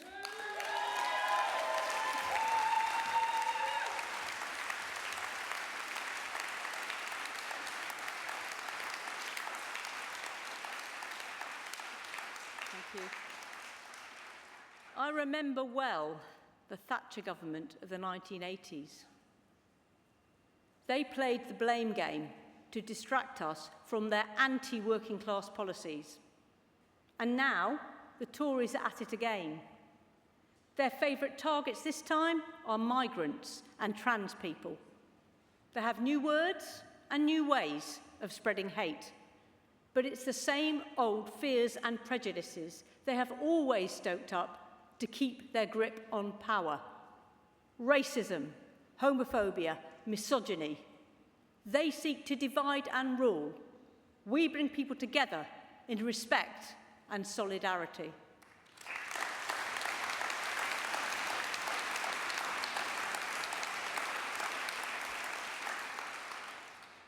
As a trade union movement, we know unity is strength, that an injury to one is an injury to all. And that is why it is crucial that we all support the TUC Anti-Racism Task Force, the Sexual Harassment Working Party, and the Trade Unions for Trans Rights Alliance.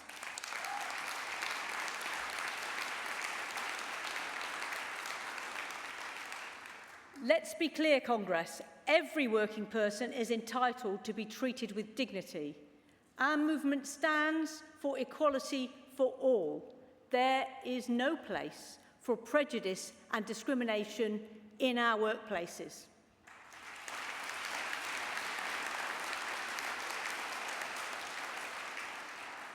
And comrades, there is no place for it in our movement either.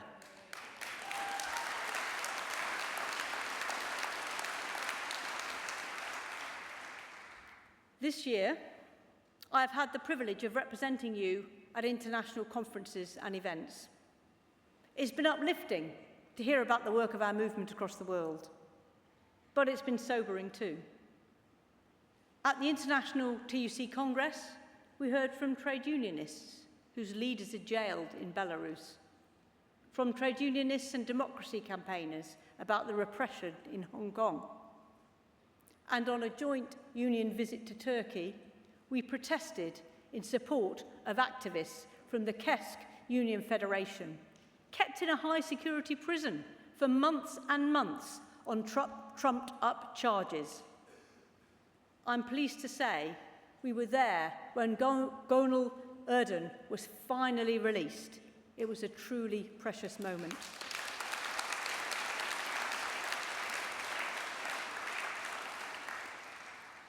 At the European TUC, our colleagues told us how the far right has been emboldened by leaders who demonise and scapegoat immigrants. Our fellow human beings are dying in the Channel, in the Med. Migration is not a crime. It's what workers do in our globalised world.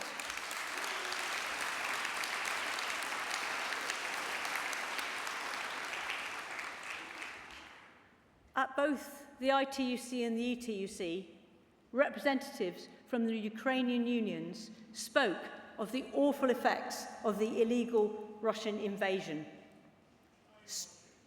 Swathes of their country destroyed, thousands of their citizens killed, millions displaced and driven into exile. Congress, we must be clear, we stand against the actions of Putin and with the Ukrainian people.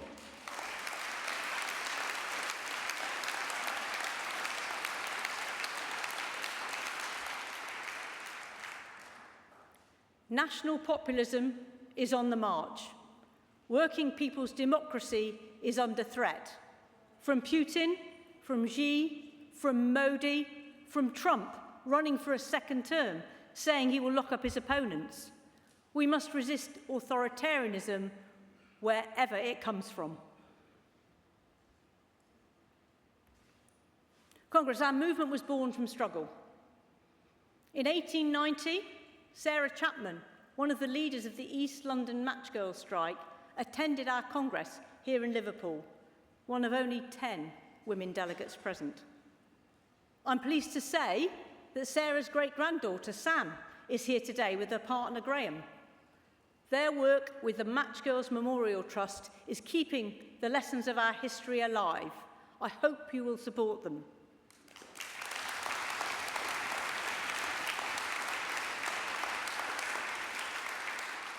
Congress, the fight for health and safety and dignity at work is not over. The world of work is changing rapidly. In the 20th century, technology delivered millions from dangerous, unsafe, and backbreaking work. And in the 21st century, new social relations are being created by rapid technological advance. This leads to an expansion of human wants and the possibility of meeting more human needs. But this promise is subverted to make profits and monetize hate and misinformation, to monitor and track us, to make us work harder and work longer for less. Here's to those doing the vital work, unionising the AI and tech sector and the platform economy.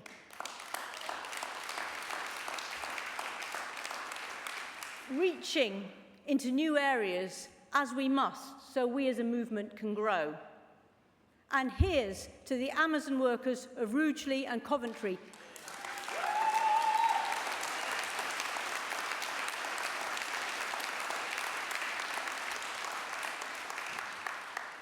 They are directly challenging Jeff Bezos and all the other 21st century robber barons.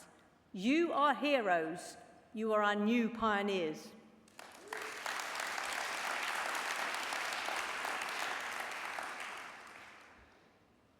Comrades and friends, as workers united, we can build a better world.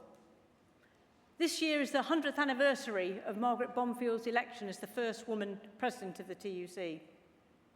A leading light in the Shop Assistants Union, she became the first woman Labour cabinet minister. Her life demonstrates that trade union aspiration and political change go together. We can't opt out. You either do politics or you get it done to you. Politics affects all aspects of our lives. To win for working class people, we must do more politics, not less. And, as the Women's Labour League said, the Labour Party is nothing without strong trade unions.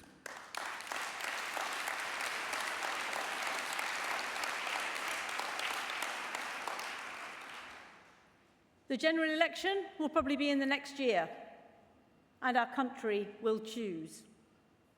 As a trade union movement, we want the rights at work in Labour's New Deal. Commitments that exist because of the link between the affiliated trade unions and the party. Congress, we need a Labour government that delivers for working people.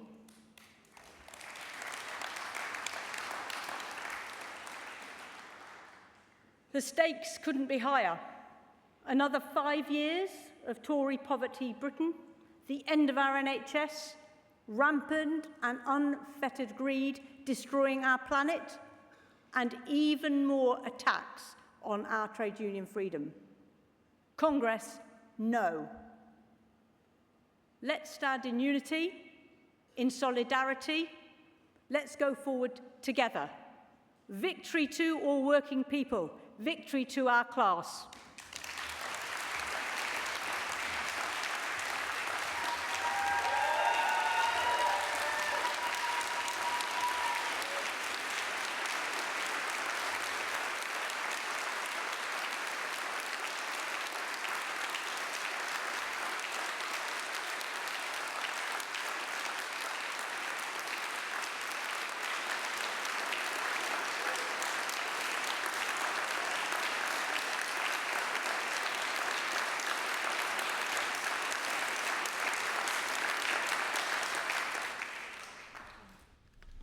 Congress, I now call on Dave Ward to move the vote of thanks to the President.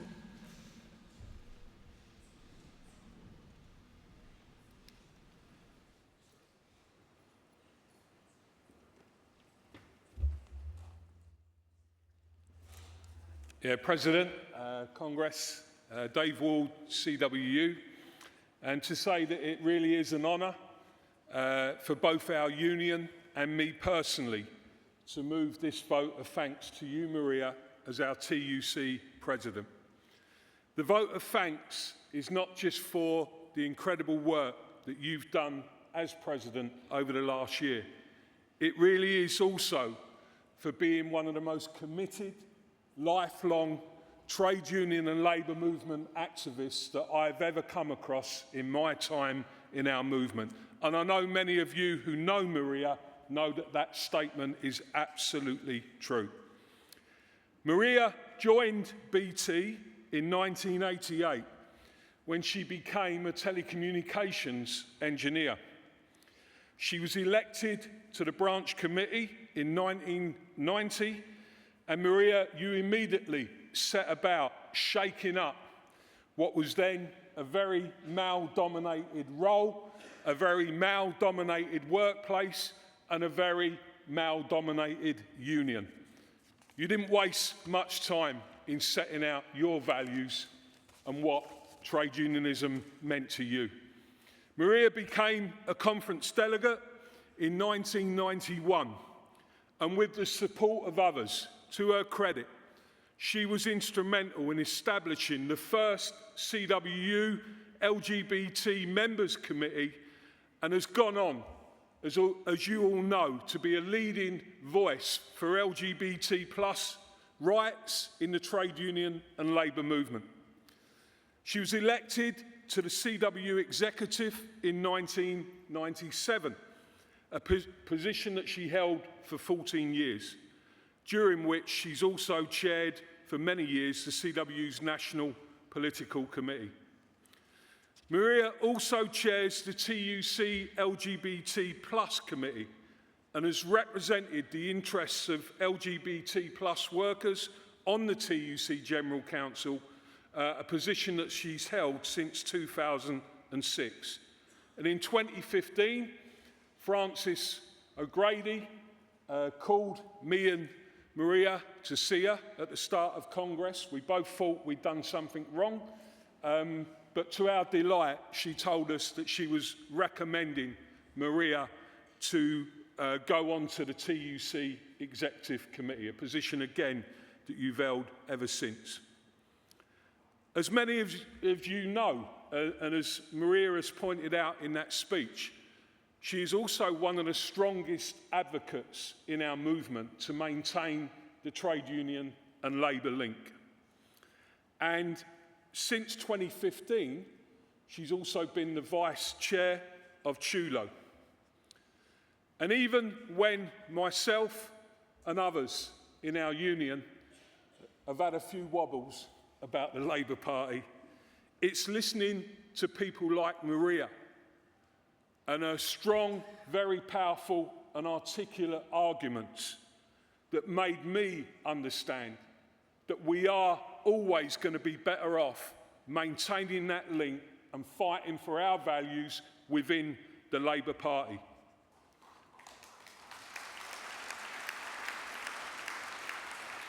And Maria, what I'd say to you personally in the many chats we've had on that subject over the years is you've taught me about the way to defend working people has to be to maintain a connection between our industrial and our political agendas. And I thank you for all of those chats and your knowledge and experience in shaping our union.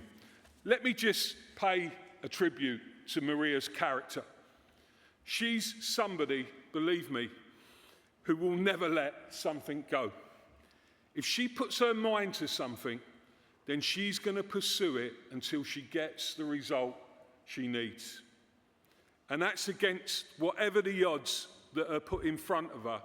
You will never, ever see Maria backing away from something that she believes in. This has sometimes earned her the reputation as a bit of a troublemaker. And I say that, Maria, in a nice way. But if being such a dedicated campaigner as Maria makes you a troublemaker, then by God, we need more of those type of people in our movement.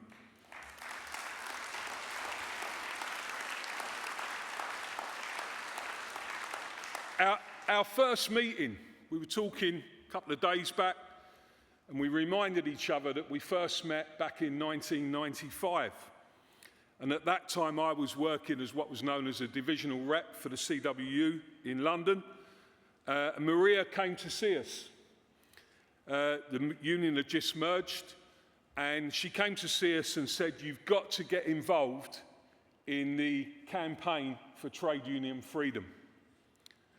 And I was a bit naive in them days. And I said to her, "Well, I thought you just walked out. That's what we do most of the time, whatever the laws are." 28 years on, Maria is still one of the strongest campaigners against the latest Tory attack, the minimum service levels legislation. And I still kind of have the same view, so we have a very similar conversation. But look, Maria, your campaigning is to a level that I really don't see in many other people in our movement. You're passionate about the things you believe in, and you're passionate about trade unions and supporting our members. Your campaigning work has also extended alongside trade union rights. You believe passionately in public ownership. And you have campaigned relentlessly in our union, year after year, for the renationalisation of BT and the renationalisation of Royal Mail. So you can imagine how delighted Maria was when Jeremy Corbyn and John McDonnell said that they were going to renationalise BT to deliver universal broadband. Unfortunately, Maria, not all of the public agreed with us on that one. And if I recall, not everybody in this room agreed with us. But look, you're going to carry on that fight for public ownership. We talk about that on many occasions and how we can shape that through being universal service providers. And I know that one day we will deliver that objective and you will play your part in that. I want to touch specifically on the work that Maria has done for LGBT plus workers both in the CWU and across the entire movement. In her role, she's always led the way as an advocate for inclusion and equality, even when it wasn't a popular thing to do. And even though we've got lots of work to do in that area, I know deep down that we wouldn't have made the progress we have made in our movement if it wasn't for personal campaigners like you, and you deserve the utmost credit for that. So Maria, we're so proud of the work that you've done as TUC President in overseeing and lifting the movement in our fight for equality for all. We're so proud of the work you've done on behalf of our union in your work as a campaigner, trade unionist and labour activist. We're proud of the way you've represented our union, our members, and especially proud of the way you've shaped our values going forward. And on a personal level, I want to thank you for all the advice, for all the assistance you've given me over many years. Maria, a message from me and our union, and from the movement, I'm sure. Long may you continue being a bit of a troublemaker.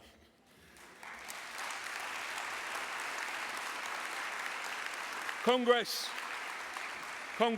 I move this vote of thanks to Maria Exel, your TUC President. Thank you.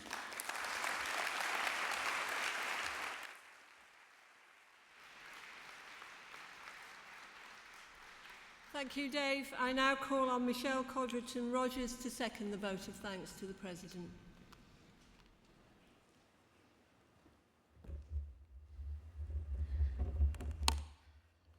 Hopefully technology won't fail me.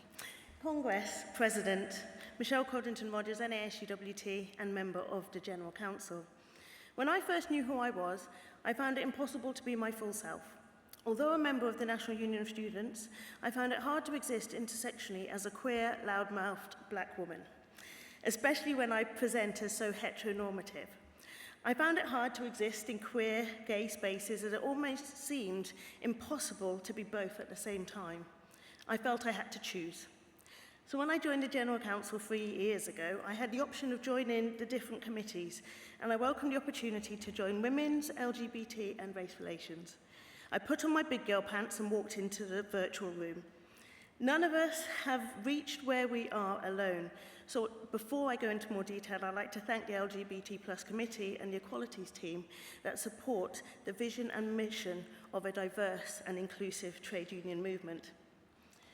As chair of the LGBT committee, it was clear that here was a person who values highly the fact that no community is single-minded or with the same experience. I was able to see that Maria has the skill of creating space for struggle towards understanding, which doesn't always lead to agreement, but it does aim to be both empathetic and open-hearted.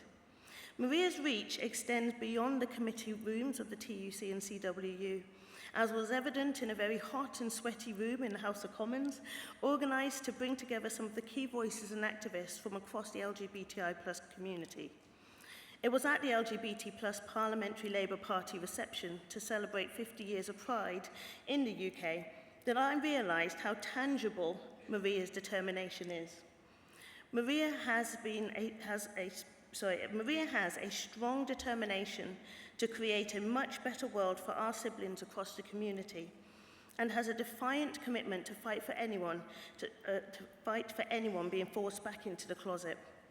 I have been fortunate to be sat on a committee of fiercely determined and committed activists who inspire wider than the trade union movement, and at the helm is the fantastically determined Maria. When this government tried to organise a conference called Safe to Be Me in June 2022, Their blatant pinkwashing was obvious from the start. This event was marketed as the first global summit hosted in the UK for LGBT+ rights, and more than 40 countries were invited to take part. From a government that failed in its own commitment to end conversion therapy, with the public scapegoating of our trans and non-binary siblings, this was not the government to present themselves as the friend of LGBTI+ community. With the invitation of countries with unbelievably horrific laws and practices that make it unsafe to be LGBT within their own borders, it was Maria, the chair, with the committee that led to the public boycott of this event, which saw the appointed special envoy resign and the conference cancelled. The far right are playing a very clever long game. They are adding fuel to the fire within equality communities. The real enemy is out there, driving a wedge so deep that conflict deepens the divisions of the apparent hierarchy of discrimination. However, Maria, on behalf of and with the committee, has opened and maintained the space for understanding, especially through working with the TUC Women's Committee. And by taking an intersectional approach, those trying to divide our communities will be faced by a solidarity that they do not expect. Under Maria's watch, we have also seen the launch of the Trade Unions for Trans Rights Network. This vital campaign reminds us that as trade unions who stand up for the rights of members every single day there is a member who looks to our movement to be led in an inclusive and diverse way. But it's not just within the movement that Maria has been a champion for all of our rights. She continues to hold to account decision makers beyond the geographical borders of the UK, but sometimes it's the small things that she does that go unnoticed. Maria is giving of her time, and I know over the recent years she has been forwarded some poorly worded and over-familiar emails with a few spelling mistakes from young people. I promise I'll do a better job of spell checking their emails in the future, and despite this, I think that our young people continue to write to people like Maria because they are inspired by people who live their full truth, unapologetically in 3D. So when the president of the TUC calls, you say no at your peril. Thank you, Maria, for your hard work, for your energy and your leadership, for Congress, myself, and on behalf of the young people who are continuing to fight their own small battles on a small scale, who continue to follow in the footsteps of giants, I second.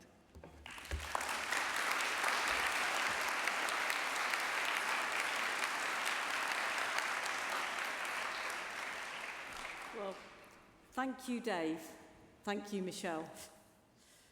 Now, Congress. It's time to celebrate the work of those who bring the benefits of trade unionism to millions of workers each day of the year, our workplace representatives. First, we're going to watch a short video that celebrates their work before the General Secretary presents the winners with their awards. It's never too late to learn a new skill or move onwards in your career. Trade unionism to me is about being united together, fighting together, being together. It's like having another family, I suppose, because you've always got somebody who's got your back. It's just been so rewarding. Being able to help people is always been the main thing about it, yeah. I'm an open book, but I will always try to represent people with the same passion and the same drive. It's just helping them individuals to have a voice and to be heard and to be seen in the workplace. The kind of workplace that I want to be involved in is a safe workplace. I want my members, I want the business to understand that they have a duty to make sure that my members and their employees have a safe environment to come to work. It's paramount. What's great about the evolution of the delivery point risk assessments that we've brought into play is it's being utilised throughout the UK with other national businesses as well, not just local businesses, national companies. I've always just looked at myself as a humble truck driver, and the fact that nationally people are trying to use the processes that I've agreed or put into place makes me feel extremely proud. For me, anything that can improve people's lives at work or even outside of work, I think is really, really important. I think, you know, the job that we work in, we're always learning. I think opportunities should be available to everybody.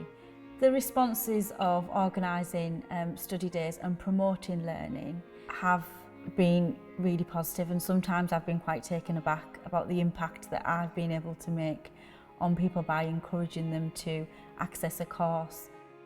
I feel such a sense of achievement when I know that somebody has gone on to either develop themselves further in their career or achieved something.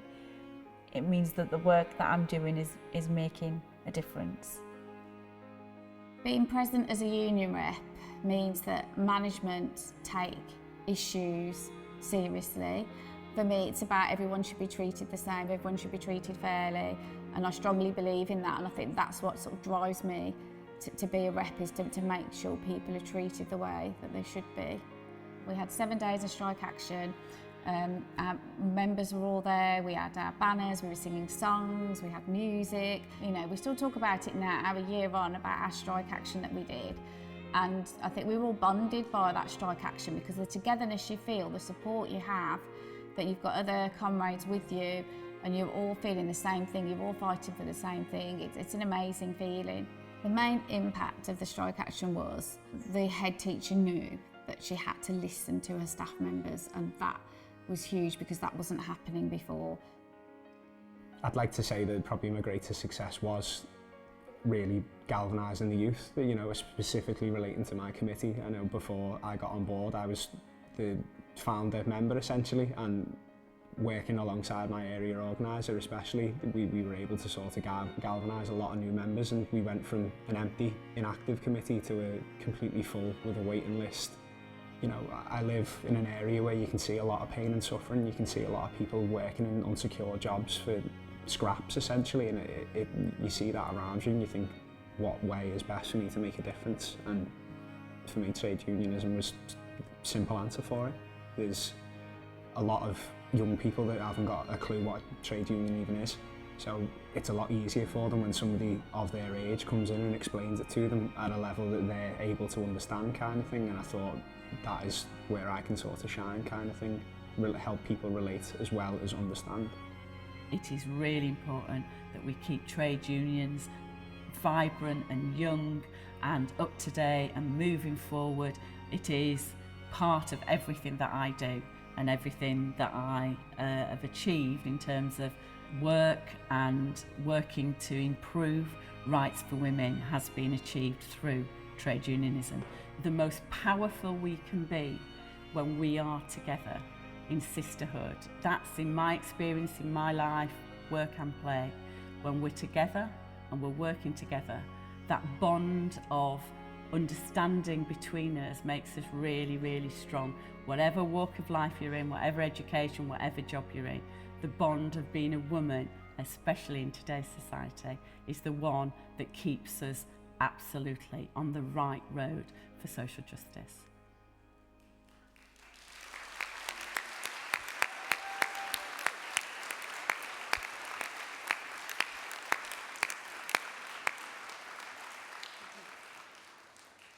Congress, I'm sure you will agree that it's always inspiring to see our lay reps in action. Paul, as General Secretary, will now present the winners with their awards.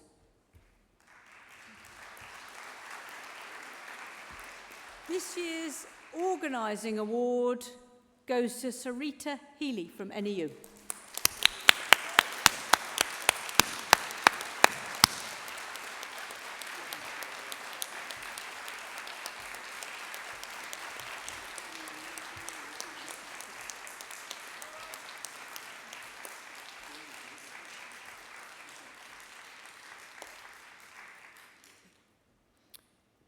The winner of the Union Learning Reps Award this year is Afshan Ali from RCM.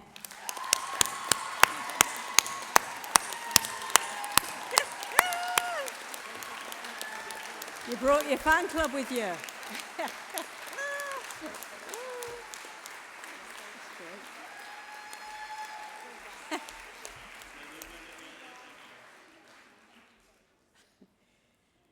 And the winner of this year's Health and Safety Award is Simon Wilde from GMB.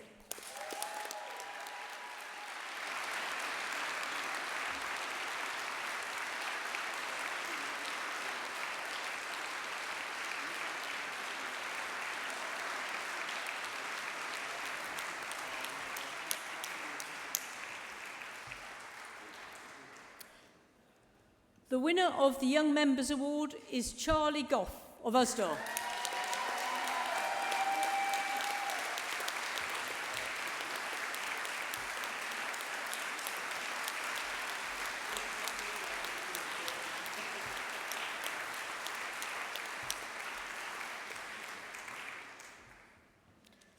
And the final award is the Women's Gold Badge. And this year's recipient is Heather Mackenzie from NEU.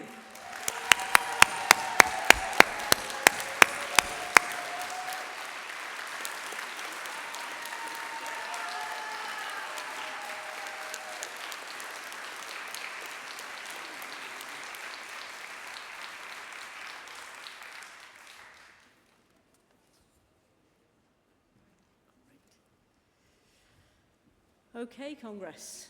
After all the congratulations, now we return to Section 2 of the General Council report, the economy and cost of living crisis. That's on page 18. I call Composite 9, Ending Child Poverty. The General Council supports the motion and it's to be moved by NEU and seconded by BDA and supported by Unison.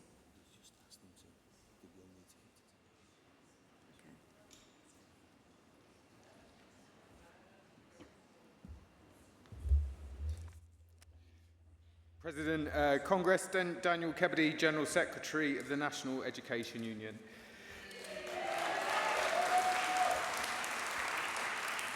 There's a crisis in our schools, a crisis in our communities, a crisis for our children, a crisis exacerbated by a global pandemic, but not caused by it.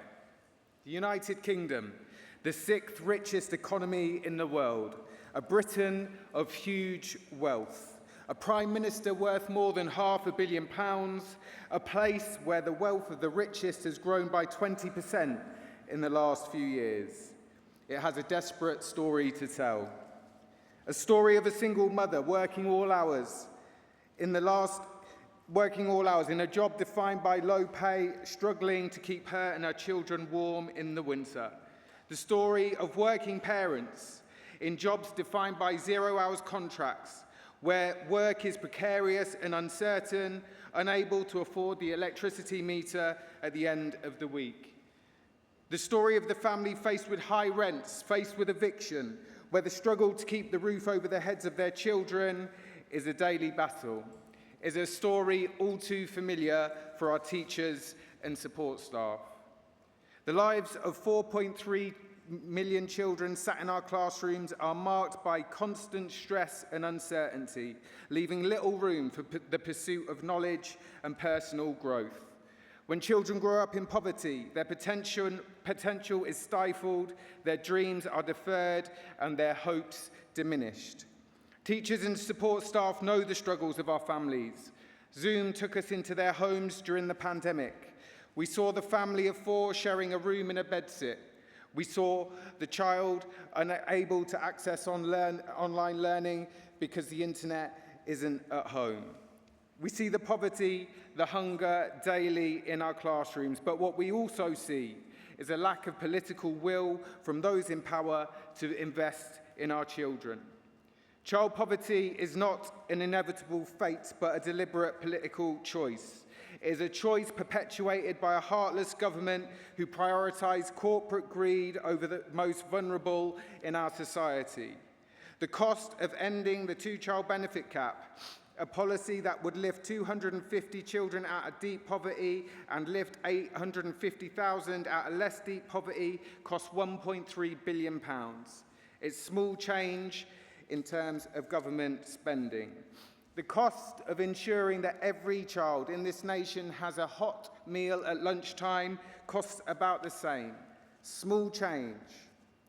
When governments prioritise the greed over the welfare of the most vulnerable in our society, they sow seeds of intergenerational injustice, leaving scars on the innocence of our children. Most children in poverty have parents in work. We must shift a narrative that seeks to demonise them. Child poverty is not an individual issue down to feckless parents. It's a social sickness that leads to an entire wastage of human creativity. We lose architects, doctors, artists. It harms every single one of us. The fact is, never in our history have we seen rising educational outcomes for children and rising levels of poverty. This story of injustice must change. Now, I'm proud of the work that's been done by my union through No Child Left Behind to sound the alarm.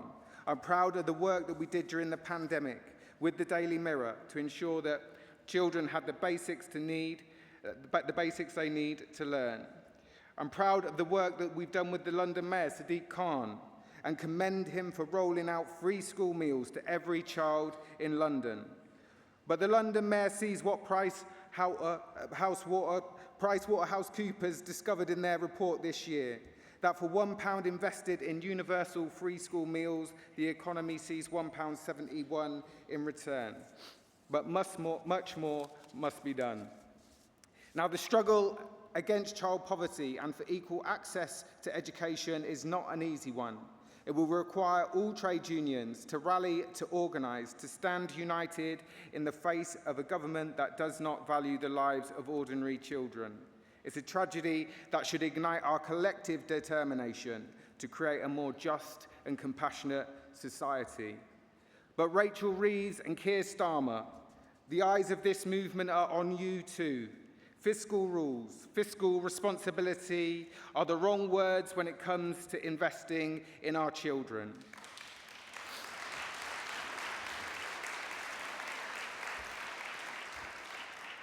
We desperately need a change in government, but we need a government with ambition for our young people. If you wait for a strong economy to fix the crumbling ceilings, if you wait for a strong economy before investing in the future of our society, then the strong economy will never arrive. Congress, I move.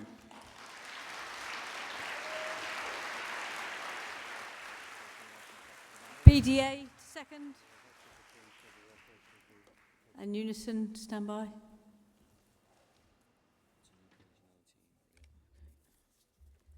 President, Congress, Vicky Bennett, seconding Composite 9 on behalf of the British Dietetic Association. Congress, the BDA is delighted to be part of this composite with the NEU and pleased to be working alongside them in their excellent campaign, which complements our own priority campaign for free school meals. Children are going hungry every day in the UK. This is shocking and should be regarded as a scandal, bringing shame on our country.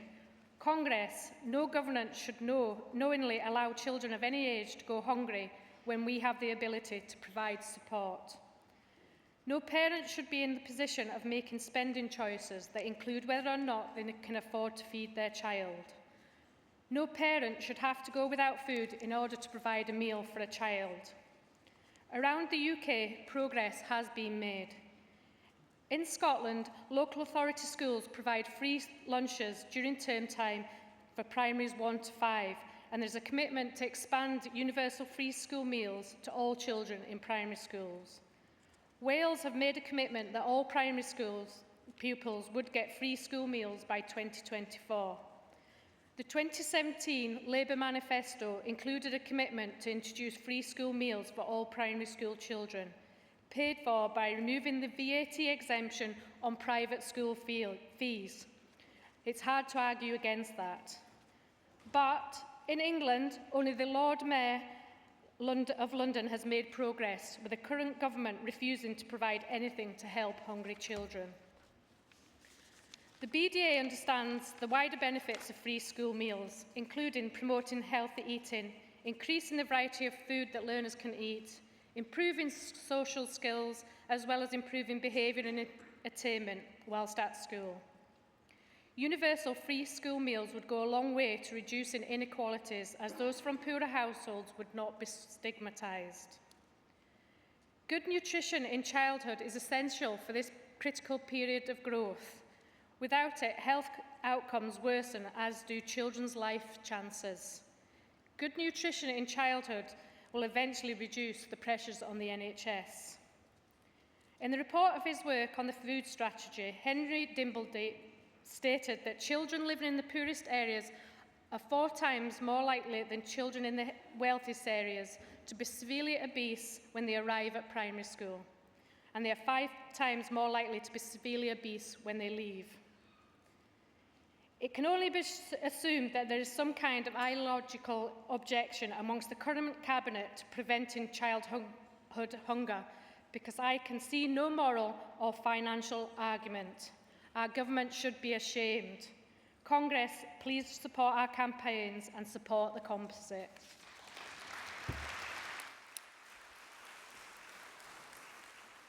Delegate from Unison to speak.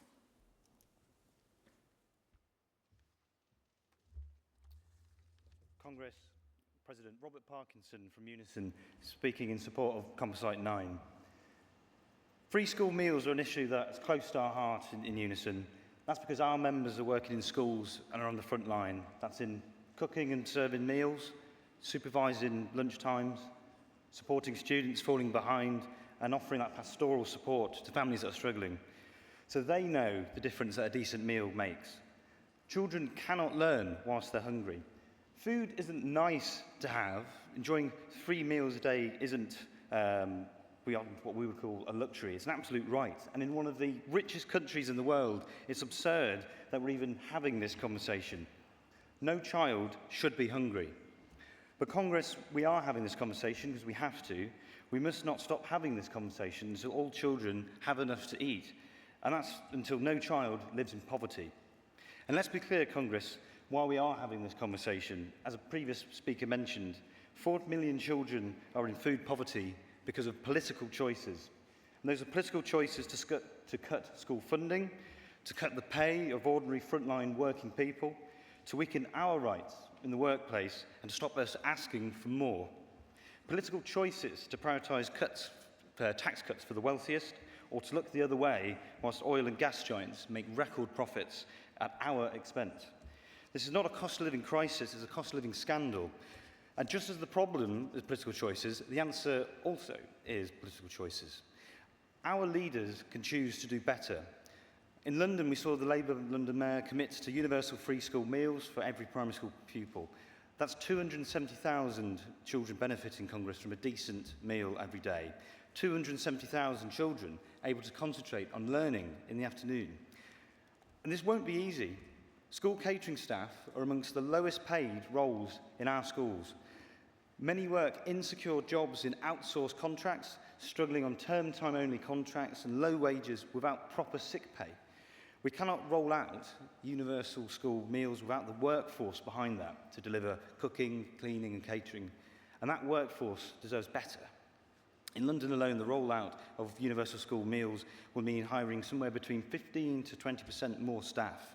And Congress, better pay, that they can pay their own bills, will stem the tide of workers leaving the sector for higher wages elsewhere. I'm proud to support this motion, and I'm proud to do that as a union that represents tens of thousands of school meal workers across the whole of the United Kingdom who know the difference that a decent school meal makes. Thank you very much.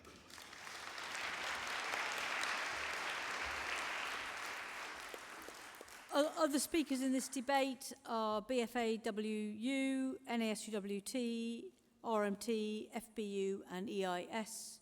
Can I call the Bakers Union delegate to speak next, please? Oh, no. Oh. Nobody here? Oh, he's behind you.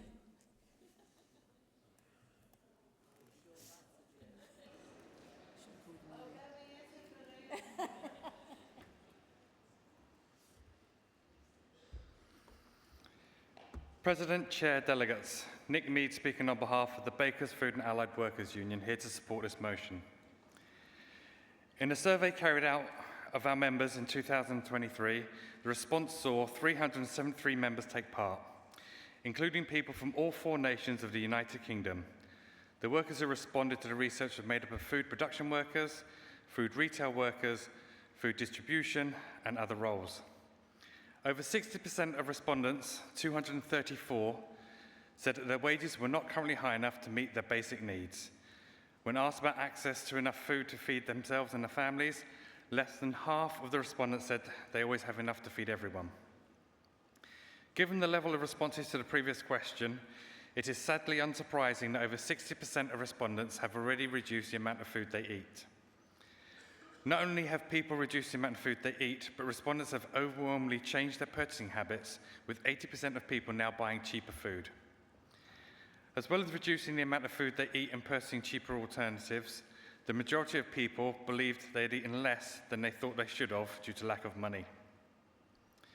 Just under half of respondents reported having skipped meals to make sure others could eat.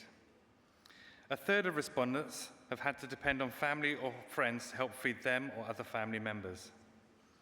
Almost 17% of the food workers who took part in the research have had to use a food bank.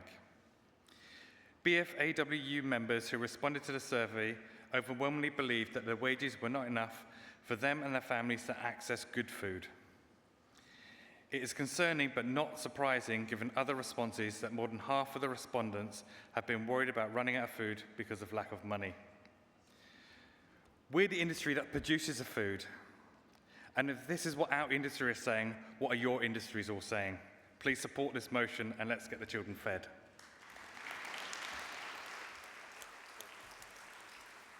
NASUWT.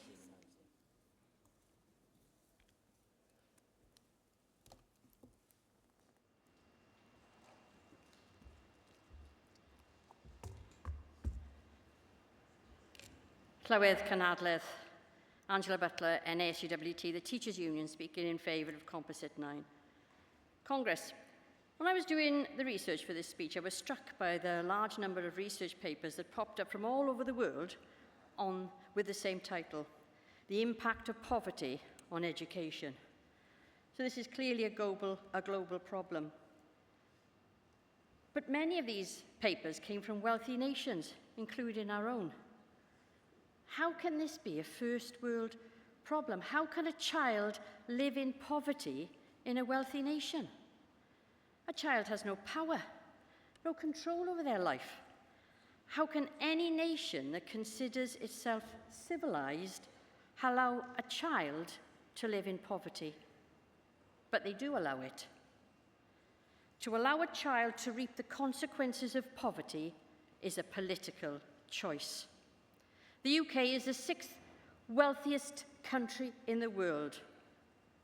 But the nations of the UK do have different approaches to child poverty. In Wales and Scotland, the education systems reflect their jurisdictional commitments to social justice. In other words, they care about the issue enough to make proactive changes to state education to try to mitigate against the impact of poverty.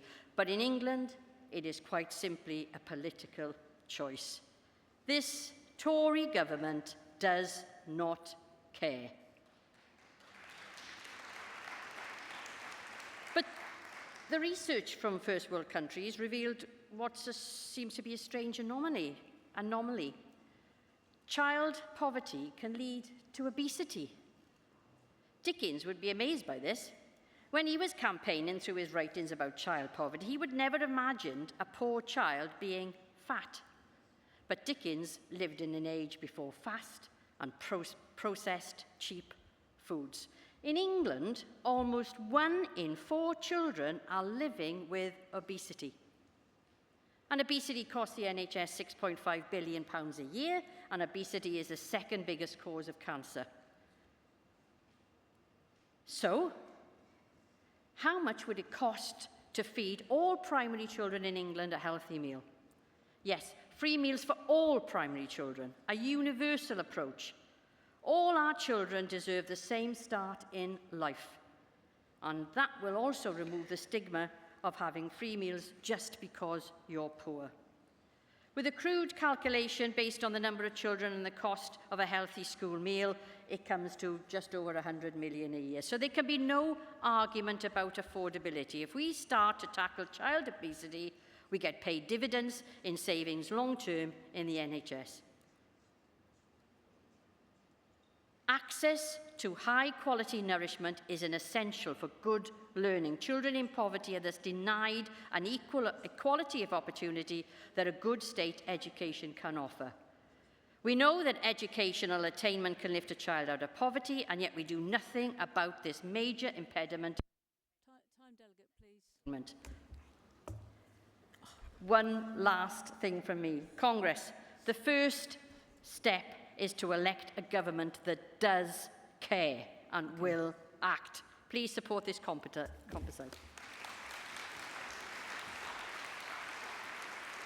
RMT. If you keep to time, delegates.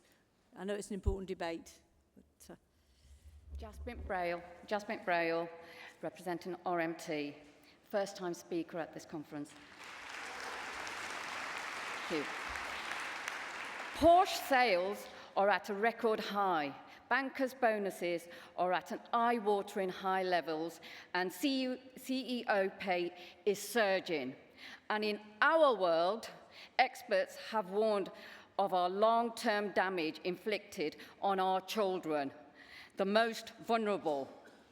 This government has set a very low bar where our children and young people are concerned, where their health and social well-being is concerned. Families living in poverty already struggling to feed their children healthy meals due to decisions the Tory government has made. The constant austerity measures keeping wages low and high prices for high price rises for staple foods and bills and energy costs. Families are struggling, relying on food banks. Congress, this is cause and effect. Lack of nutritional food can lead to all sorts of health issues, growth issues, infections, diseases. As we all know, lack of having decent, healthy meals affect negatively on education and learning, lack of concentration, resulting in cognitive behavioural issues, leading to inequality, all aspects of life, education, housing, health, mobility, transport, loss of options to prosper as they go into teenage and adulthood. To this, we say no, no, no. We want better. We want better socially and educationally and health-wise for our future, for our children and young people, for their social, physical, creative and emotional well-being. Congress, please support. Thank you. Thank you, delegates. Good first speech.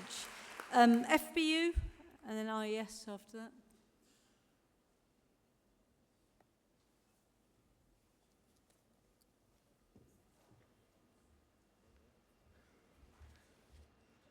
President, Congress, Ian Murray, Fire Brigade Union, supporting Composite Motion 9, and I promise I'll be quick.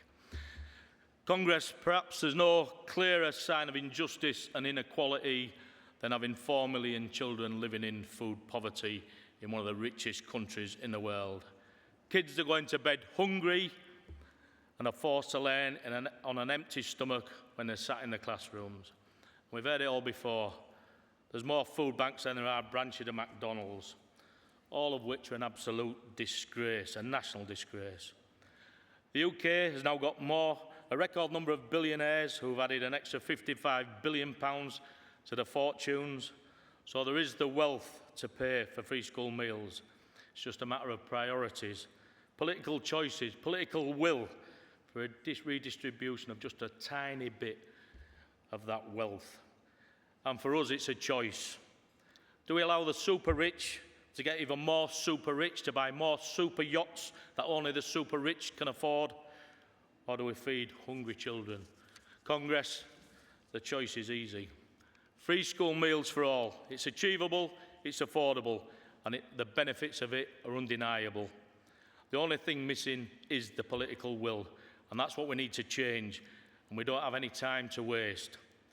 Families who were just about managing before the cost of living crisis hit aren't even managing anymore. Parents who were choosing between heating and eating now can't afford either. And we know this pernicious anti-worker Tory government won't do it, but the Labour Party isn't committing either. We need to send a message from this Congress, a message to the Labour Party that they should be supporting and standing up for the provision of free school meals. The message from my union, the Fire Brigade Union, as an affiliate, is that the Labour Party has to step up. They're doing it in London, they're doing it in Wales, and they should be including it in their manifesto to roll out across the whole of the UK. I attended the Labour Party's National Policy Forum earlier this year and was proud as a representative of the Fire Brigade Union to move an amendment on the final plenary session at the National Policy Forum. And that was for an amendment of universal free school meals for all. And sadly and shamefully, it was rejected. But our union will commit that we will continue to campaign for universal free school meals for all. And the message from firefighters to Keir Starmer and the Labour Party is step up to the plate and roll out universal free school meals. It's affordable, it's doable. We just need the political leadership and the political will to deliver it. Congress, support the composite.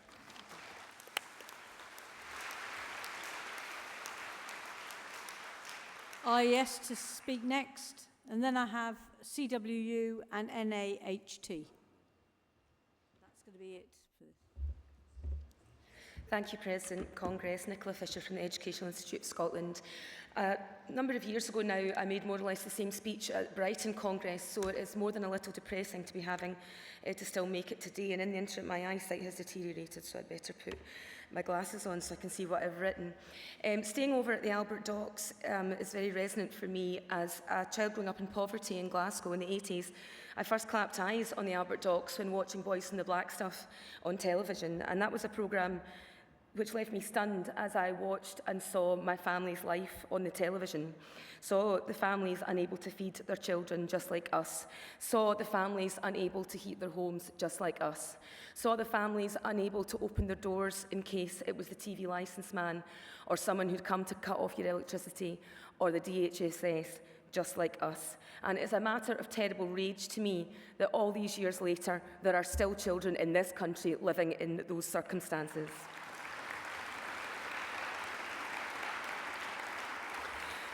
I'd like to pick up on a couple of issues that the previous speakers have already alluded to. In Scotland, we have a campaign organised and led by the Scottish Trade Union Congress Women's Committee, the Food for Thought campaign, which is campaigning for universal free school meals for every child, including children in the secondary, because hunger does not stop at the primary gates.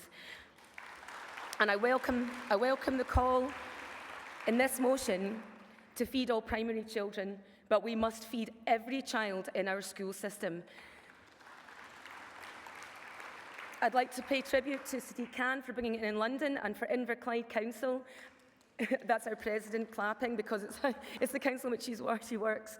One of the smallest councils in Scotland which has decided to unilaterally provide free school meals up to primary 7.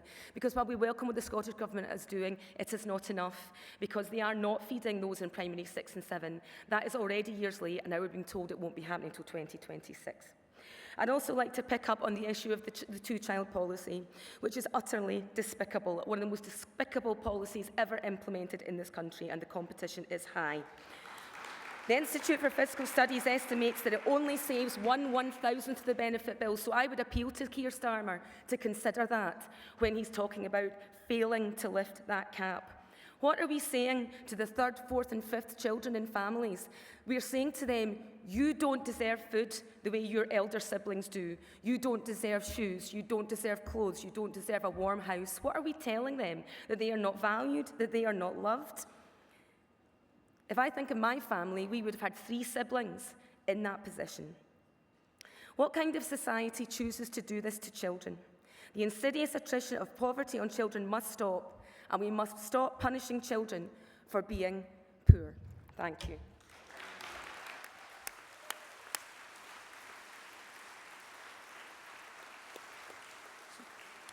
CW next, and then NAHT.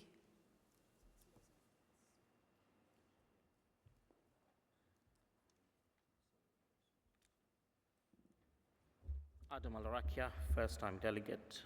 so be gentle with me. From CWU Union, I don't know where to start, and I'll repeat my name, Adam Al-Rakia. The reason why I mentioned this is it's good to understand and introduce each other, because I do find myself receiving knighthood whenever I'm at the airport, because I get called Sir Random Check. So that is not my name. My name is Adam Al-Rakia. But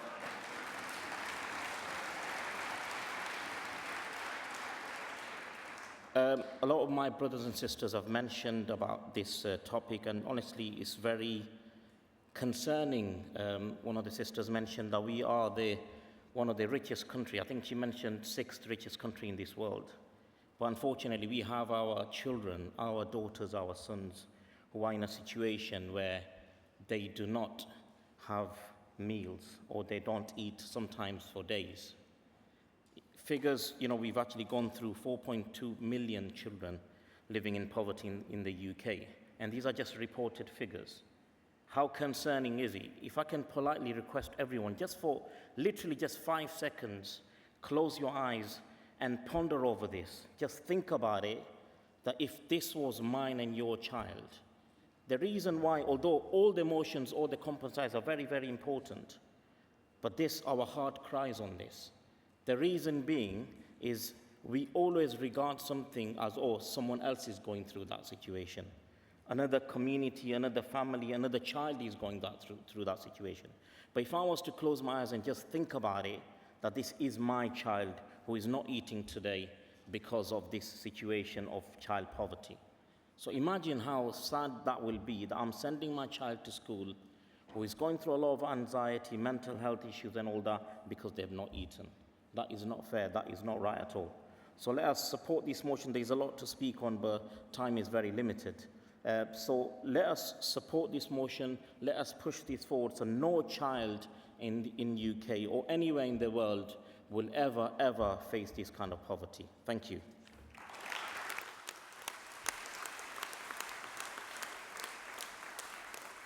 And last speaker in this debate from NAHT.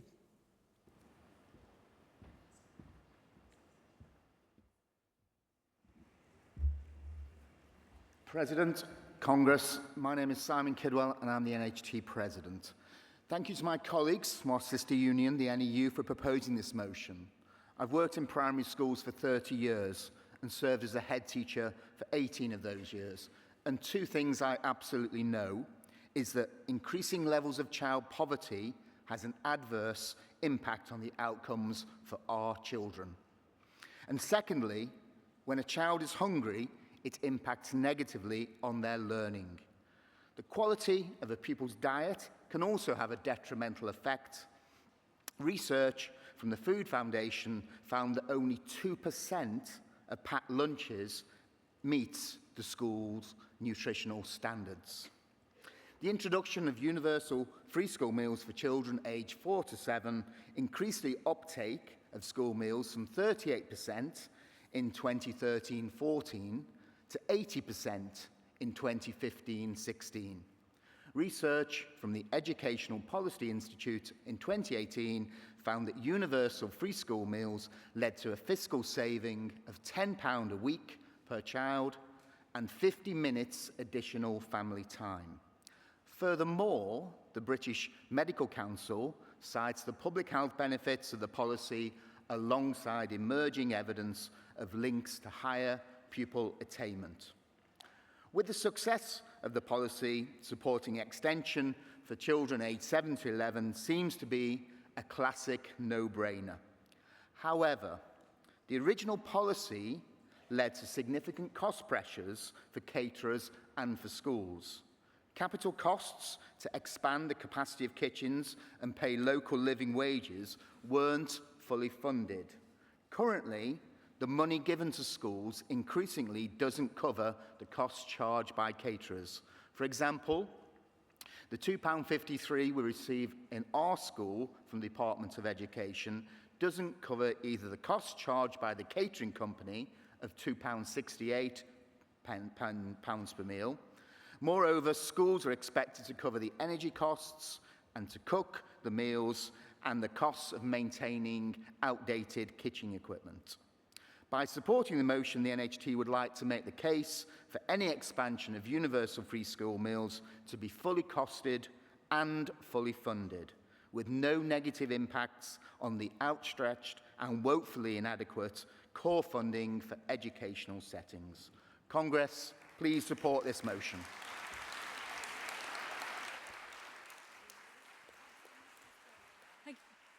Thank you, Delegate. Congress, Composite 9 is before you. Will all those in favour please show now? Put your hands down. Will all those against? That is carried unanimously.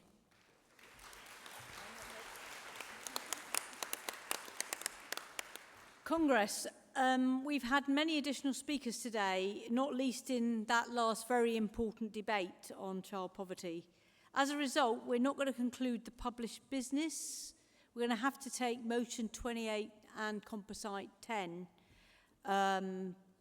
later on in the week. I apologise to those unions involved, and we will notify you as soon as possible about when that will be fitted in. Congress, it now gives me great pleasure to introduce Liz Schuler, President of the AFL-CIO, which is our sister trade union centre in the US. Liz took on the role of President following the premature death of Rich Trumper, a long-standing friend of the TUC. Liz was formally elected President of the AFL-CIO in June last year, becoming the first woman to ever hold that post. Liz was an organiser. Yeah, go for it. We like the first women. Yeah. Yeah, Liz was an organiser and a national official for the International Brotherhood of Electrical Workers. She's a formidable fighter for workers in the US and around the globe, and I'm delighted to welcome Liz to address our conference.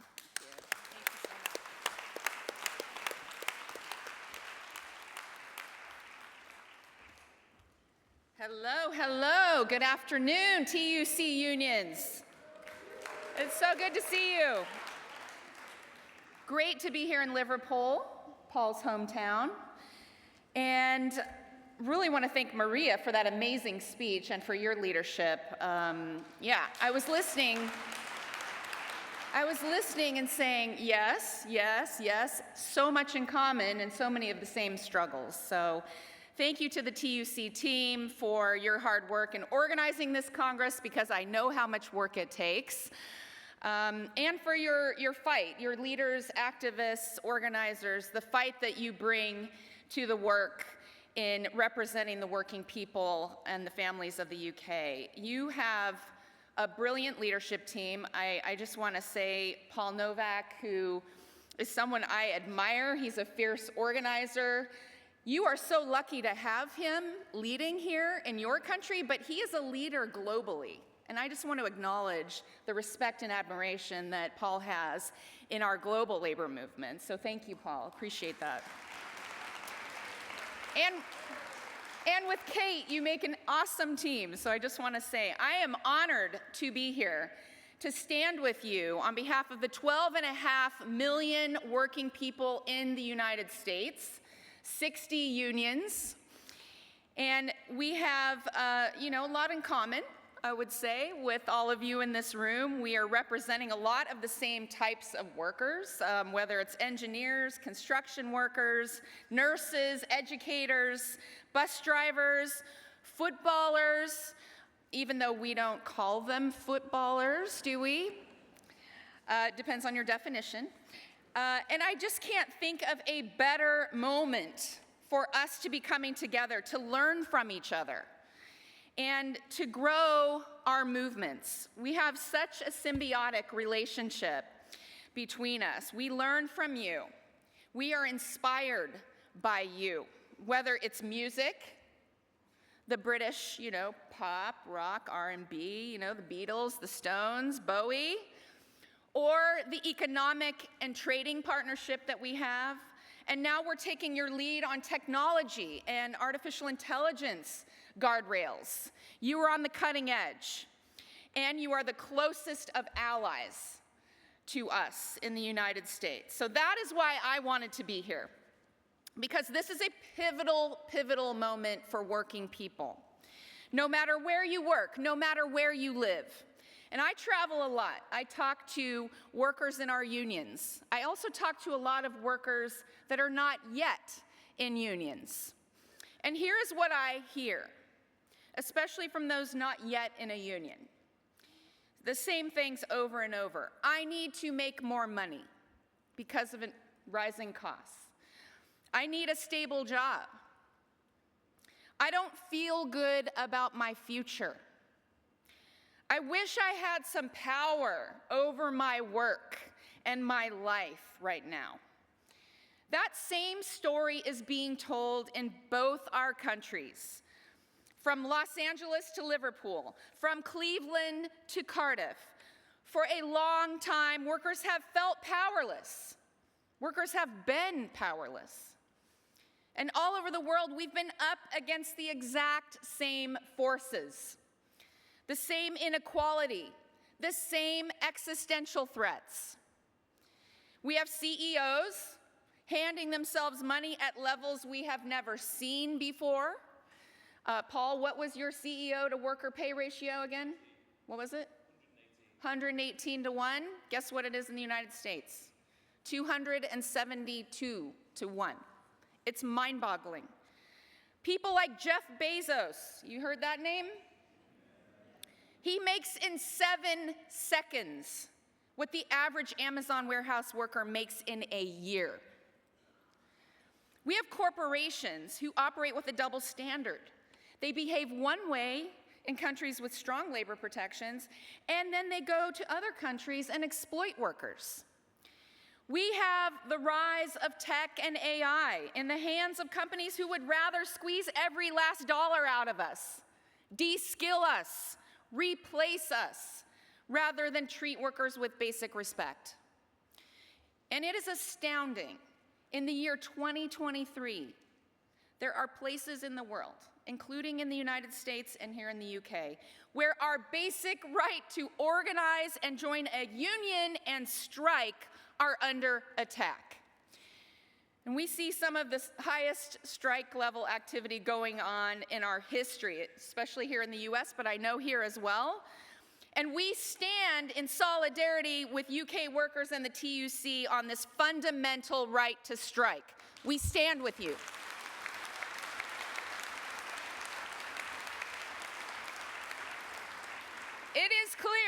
It is clear we are up against some powerful forces. But I stand here today more confident than I have been in a long, long time. Why? Why am I so confident? Well, because these challenges are uniting us. They are driving working people all over the world to our unions to find the solutions. And siblings, this is our time. I have never seen this kind of momentum in my 30 years in the labor movement. In the US alone, we have had more than 200 strikes this year. We're rising up across companies and global brands that we never thought possible. Starbucks, Amazon, Hollywood studios that create the world's entertainment. And just a few weeks ago, we did a public survey of Americans on what is on their mind. What are they thinking about when they hear about unions and strikes? And I wanted to share with you a couple of incredible numbers. The first number is 2/3. 2/3 of Americans support unions right now. In America. That is the highest level in 60 years.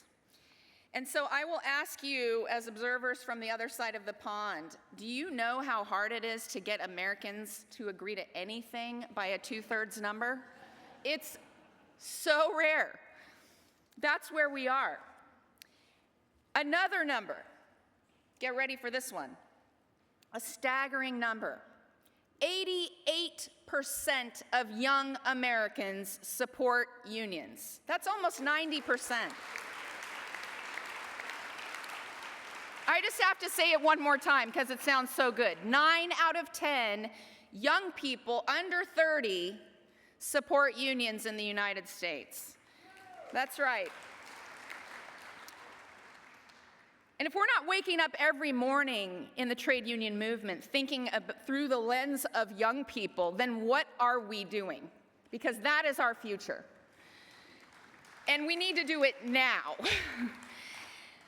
But these are more than just numbers. This is a mandate.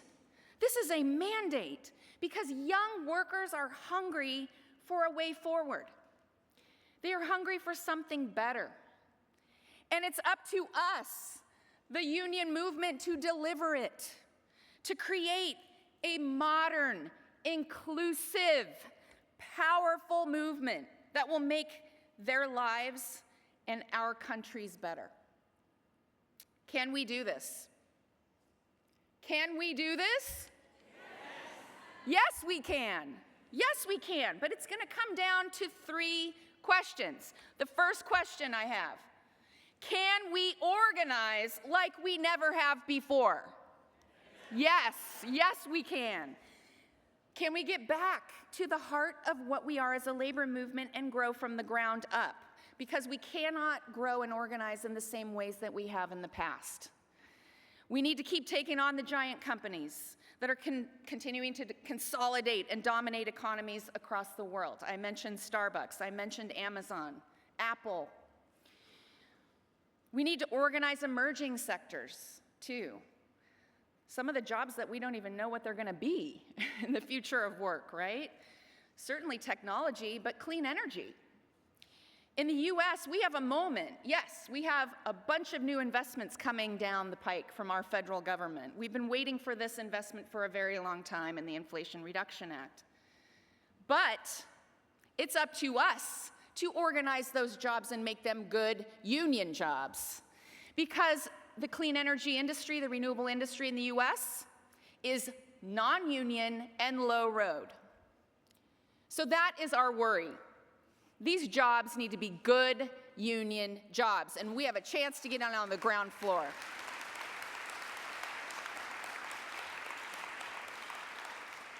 And we're organizing regions in the Deep South because of it, because we've never really had a strong foothold in a right-to-work southern part of the US.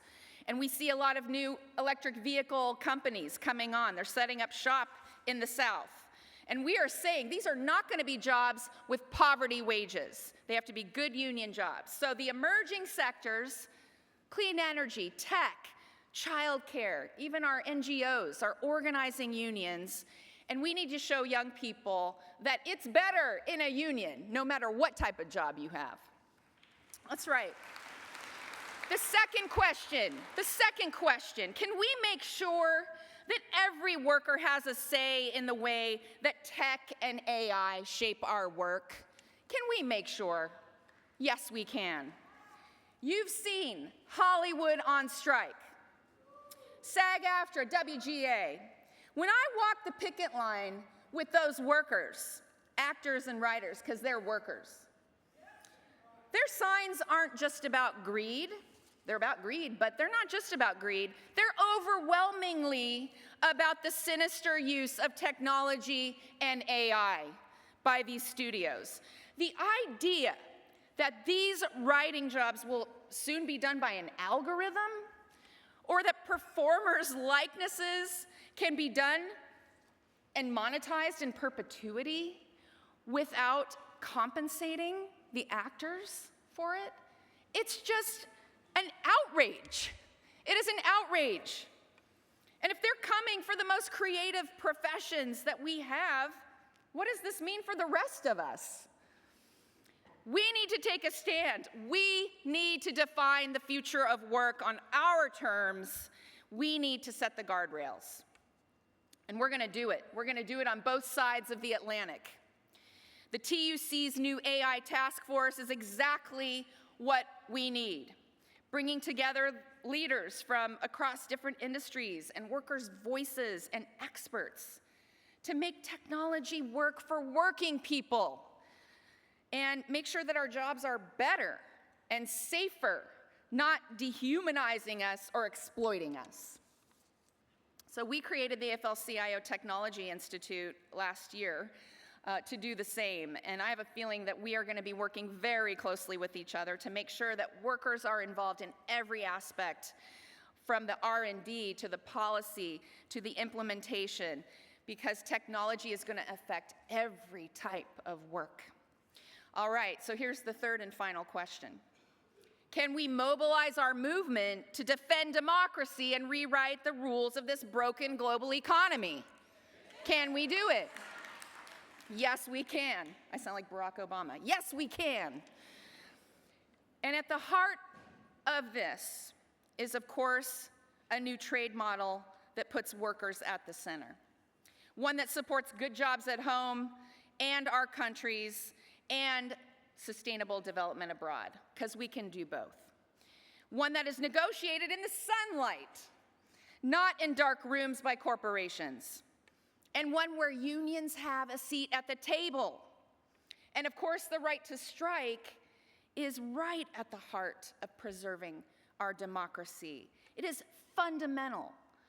And if the right to strike is chipped away at, that allows the systems of oppression to grow. So we're going to use our power to stand up for democracy in this fraught moment in the US, the UK, and all over the world. And on the home front in America, we are already mobilizing, by the way, for next year's election. 2024 is right there. We are getting ready for the biggest political mobilization workers have ever seen in the history of our country. And make no mistake, the labor movement shut down Donald Trump in 2020, and we will absolutely do it again in 2024. You heard it here.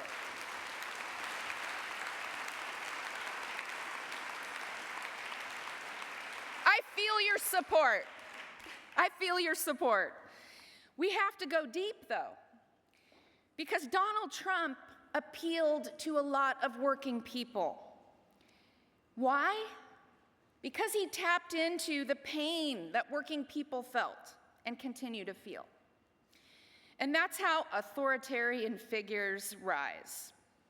In the US and all over the world, they try to divide us along racial lines, class, immigration status, gender, you name it. And if we are to truly rid ourselves of authoritarianism, of fascism, of all those who would attack our rights, we have to be a political force in every election, at every level, every day, year-round. Year-round. We have to bring together workers of every age, background, orientation, race, documentation status. We are going to unite around our real enemies because we know an immigrant doesn't stand between you and a good job. A billionaire does. That's right. And we're taking on that work at home, and we're going to continue to stand with workers all over the world to protect democracies and protect democratic rights. It is fundamental. Because the story in this moment is clear. We have the power. We are on the rise. The people are with us.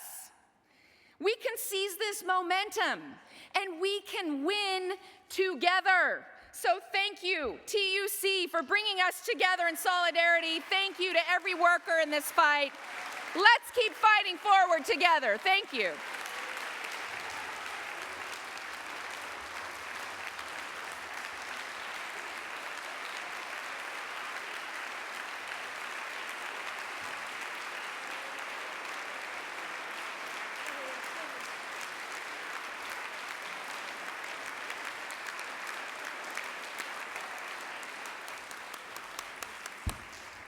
Oh, thank Thank you, Liz, and we look forward to continuing to work closely with the AFL-CIO on all the things you've talked about, including just transition and organising the next generation of union members.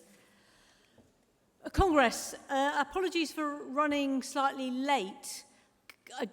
Asking your permission to suspend standing orders for 10 minutes for the final business of this evening, which is the obituary section of the report, when we remember our trade union colleagues who have died over the past year. And we share a thought for those who have lost their lives in war and natural disasters in the last year, including the thousands who have lost their lives and been displaced by the recent earthquake in Morocco. In addition to the colleagues remembered in the General Council report, we have very recently been notified of the death of the former TSSA General Secretary, Jerry Doherty. Jerry began working for the TSSA in 1991 and was elected General Secretary in 2004, a position he held until his retirement in 2011, and he was a member of the General Council from 2004 to 2010. Congress, I would also like you to remember other trade union colleagues who have died in the past year. Please also remember those who have lost their life at work, including 26-year-old Michael Jones, who died last month at Bramley Moor, the new Everton football stadium, which is being built a short distance from here. As ever, we remember the dead and we fight for the living. Congress, at this time, we usually recommit ourselves to world peace and justice. There has never been a more important time for unions to stand up for working people, for peace and for justice all over the globe.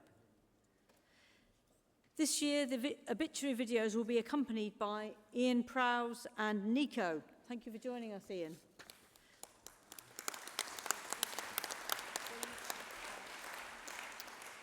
Following the obituary film, Ian will play Does This Train Stop on Merseyside to close Congress. Can I ask those who are able to please stand now for a few moments of quiet reflection?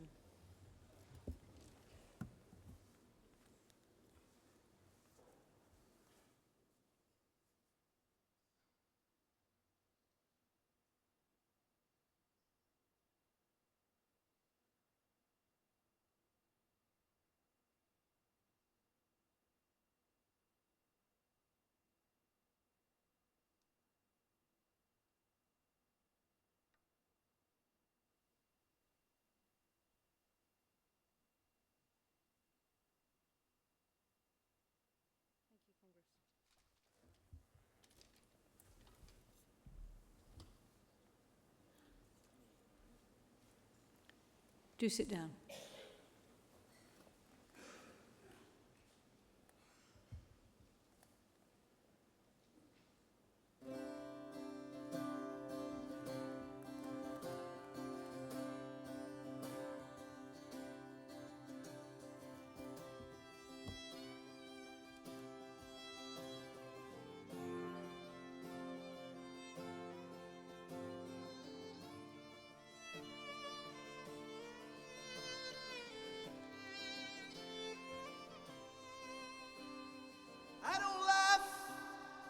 I don't sing. You've affected every single thing. Oh no, here I go again. I've been up and I've been down, even though I won't see you around, because we live in different towns. You and I, you and I, you and I, you and I, you and I are still on fire. I could hear your voice, I could feel your loving arms around me. If I close my eyes, you do surround me, and you're so, is calling me home. I could see your face, even though you left me with my drinking. Know that it's of me you will be thinking when your soul is calling you home.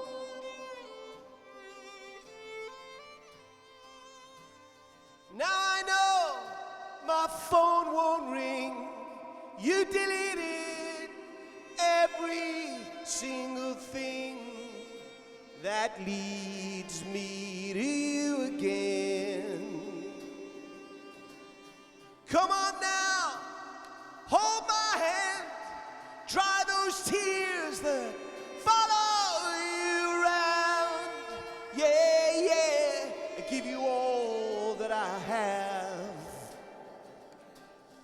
How do I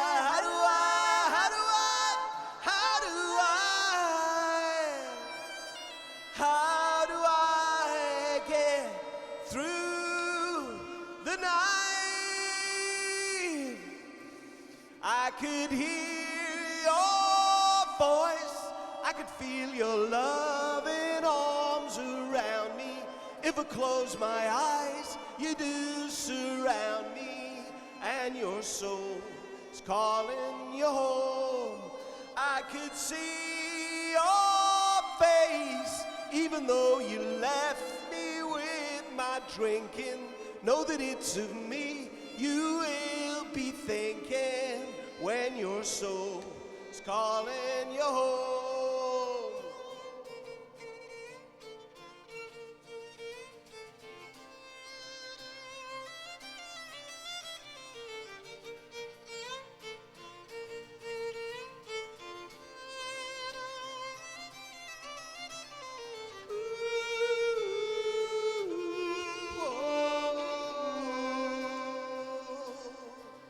I could hear your voice, I could feel your loving arms around me.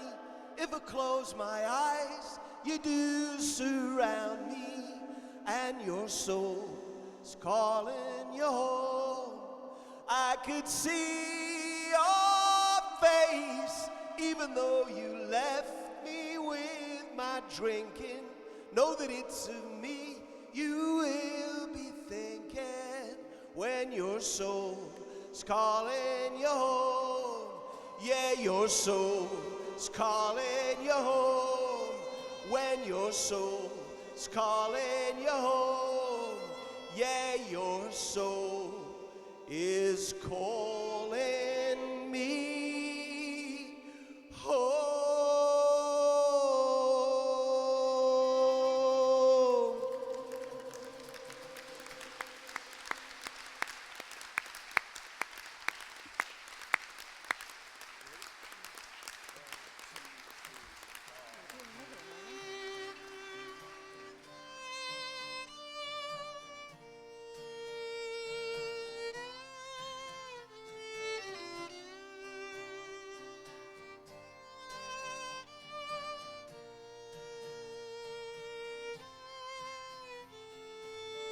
Mackenzie's soul lies above the ground in that pyramid near Maryland. EasyJet is hanging in the air, taking everyone everywhere. Whoa.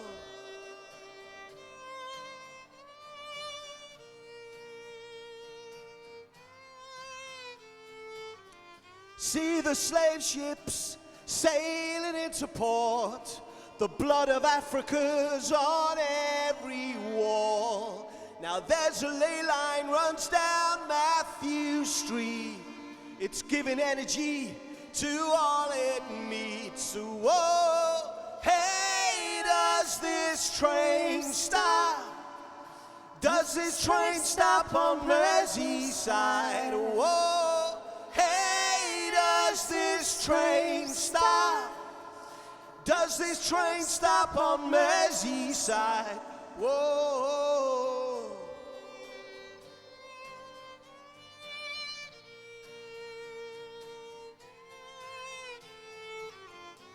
Marlon Williams in the Marlborough Arms, giving a story out to everyone.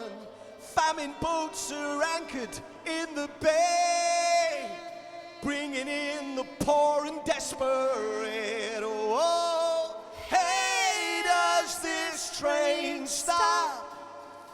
Does this train stop on Merseyside? Oh, hey, does this train stop? Does this train stop on Merseyside? Boston babies bouncing on the ground, the riggers beaming out to every town. Oh, oh, yeah, yeah.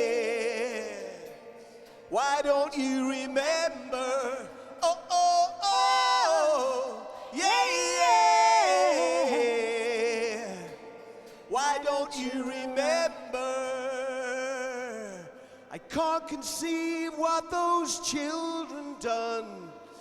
Guess there's a meanness in the soul of man. Yorkshire policemen chat with folded arms.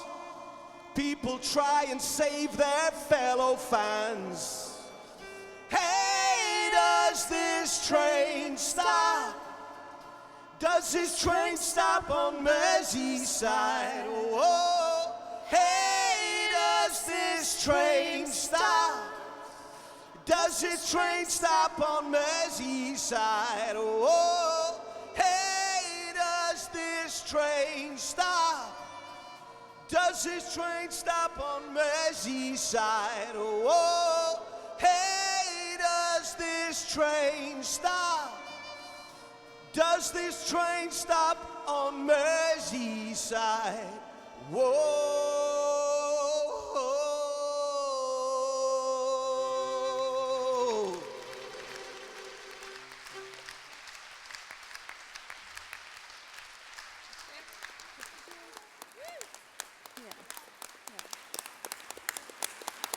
Thank you so much, both Ian and Nico, thank you. Yeah. Right, we're nearly there, Congress. May I remind delegates that there are various meetings taking place this evening, including the welcome reception immediately after Congress, like now, in the exhibition hall on the ground floor of the Congress Centre. There are also many fringe meetings, and details of these meetings are displayed on the screens and can also be found from page 33 in the Congress Guide. And for the latest updates to what's on, do check the fringe listings on the TUC website. Congress, last thing. We will be starting tomorrow's session because we're going to be joined by a group of workers from a local dispute and to celebrate their success in their dispute. A plea to delegates, please be here on time. It's a nice way of showing those reps and members the solidarity and support they deserve from taking and leading the action, and they'll tell you all about it. So, see you at 9:30 sharp. That's when Congress is adjourned until 9:30 tomorrow morning.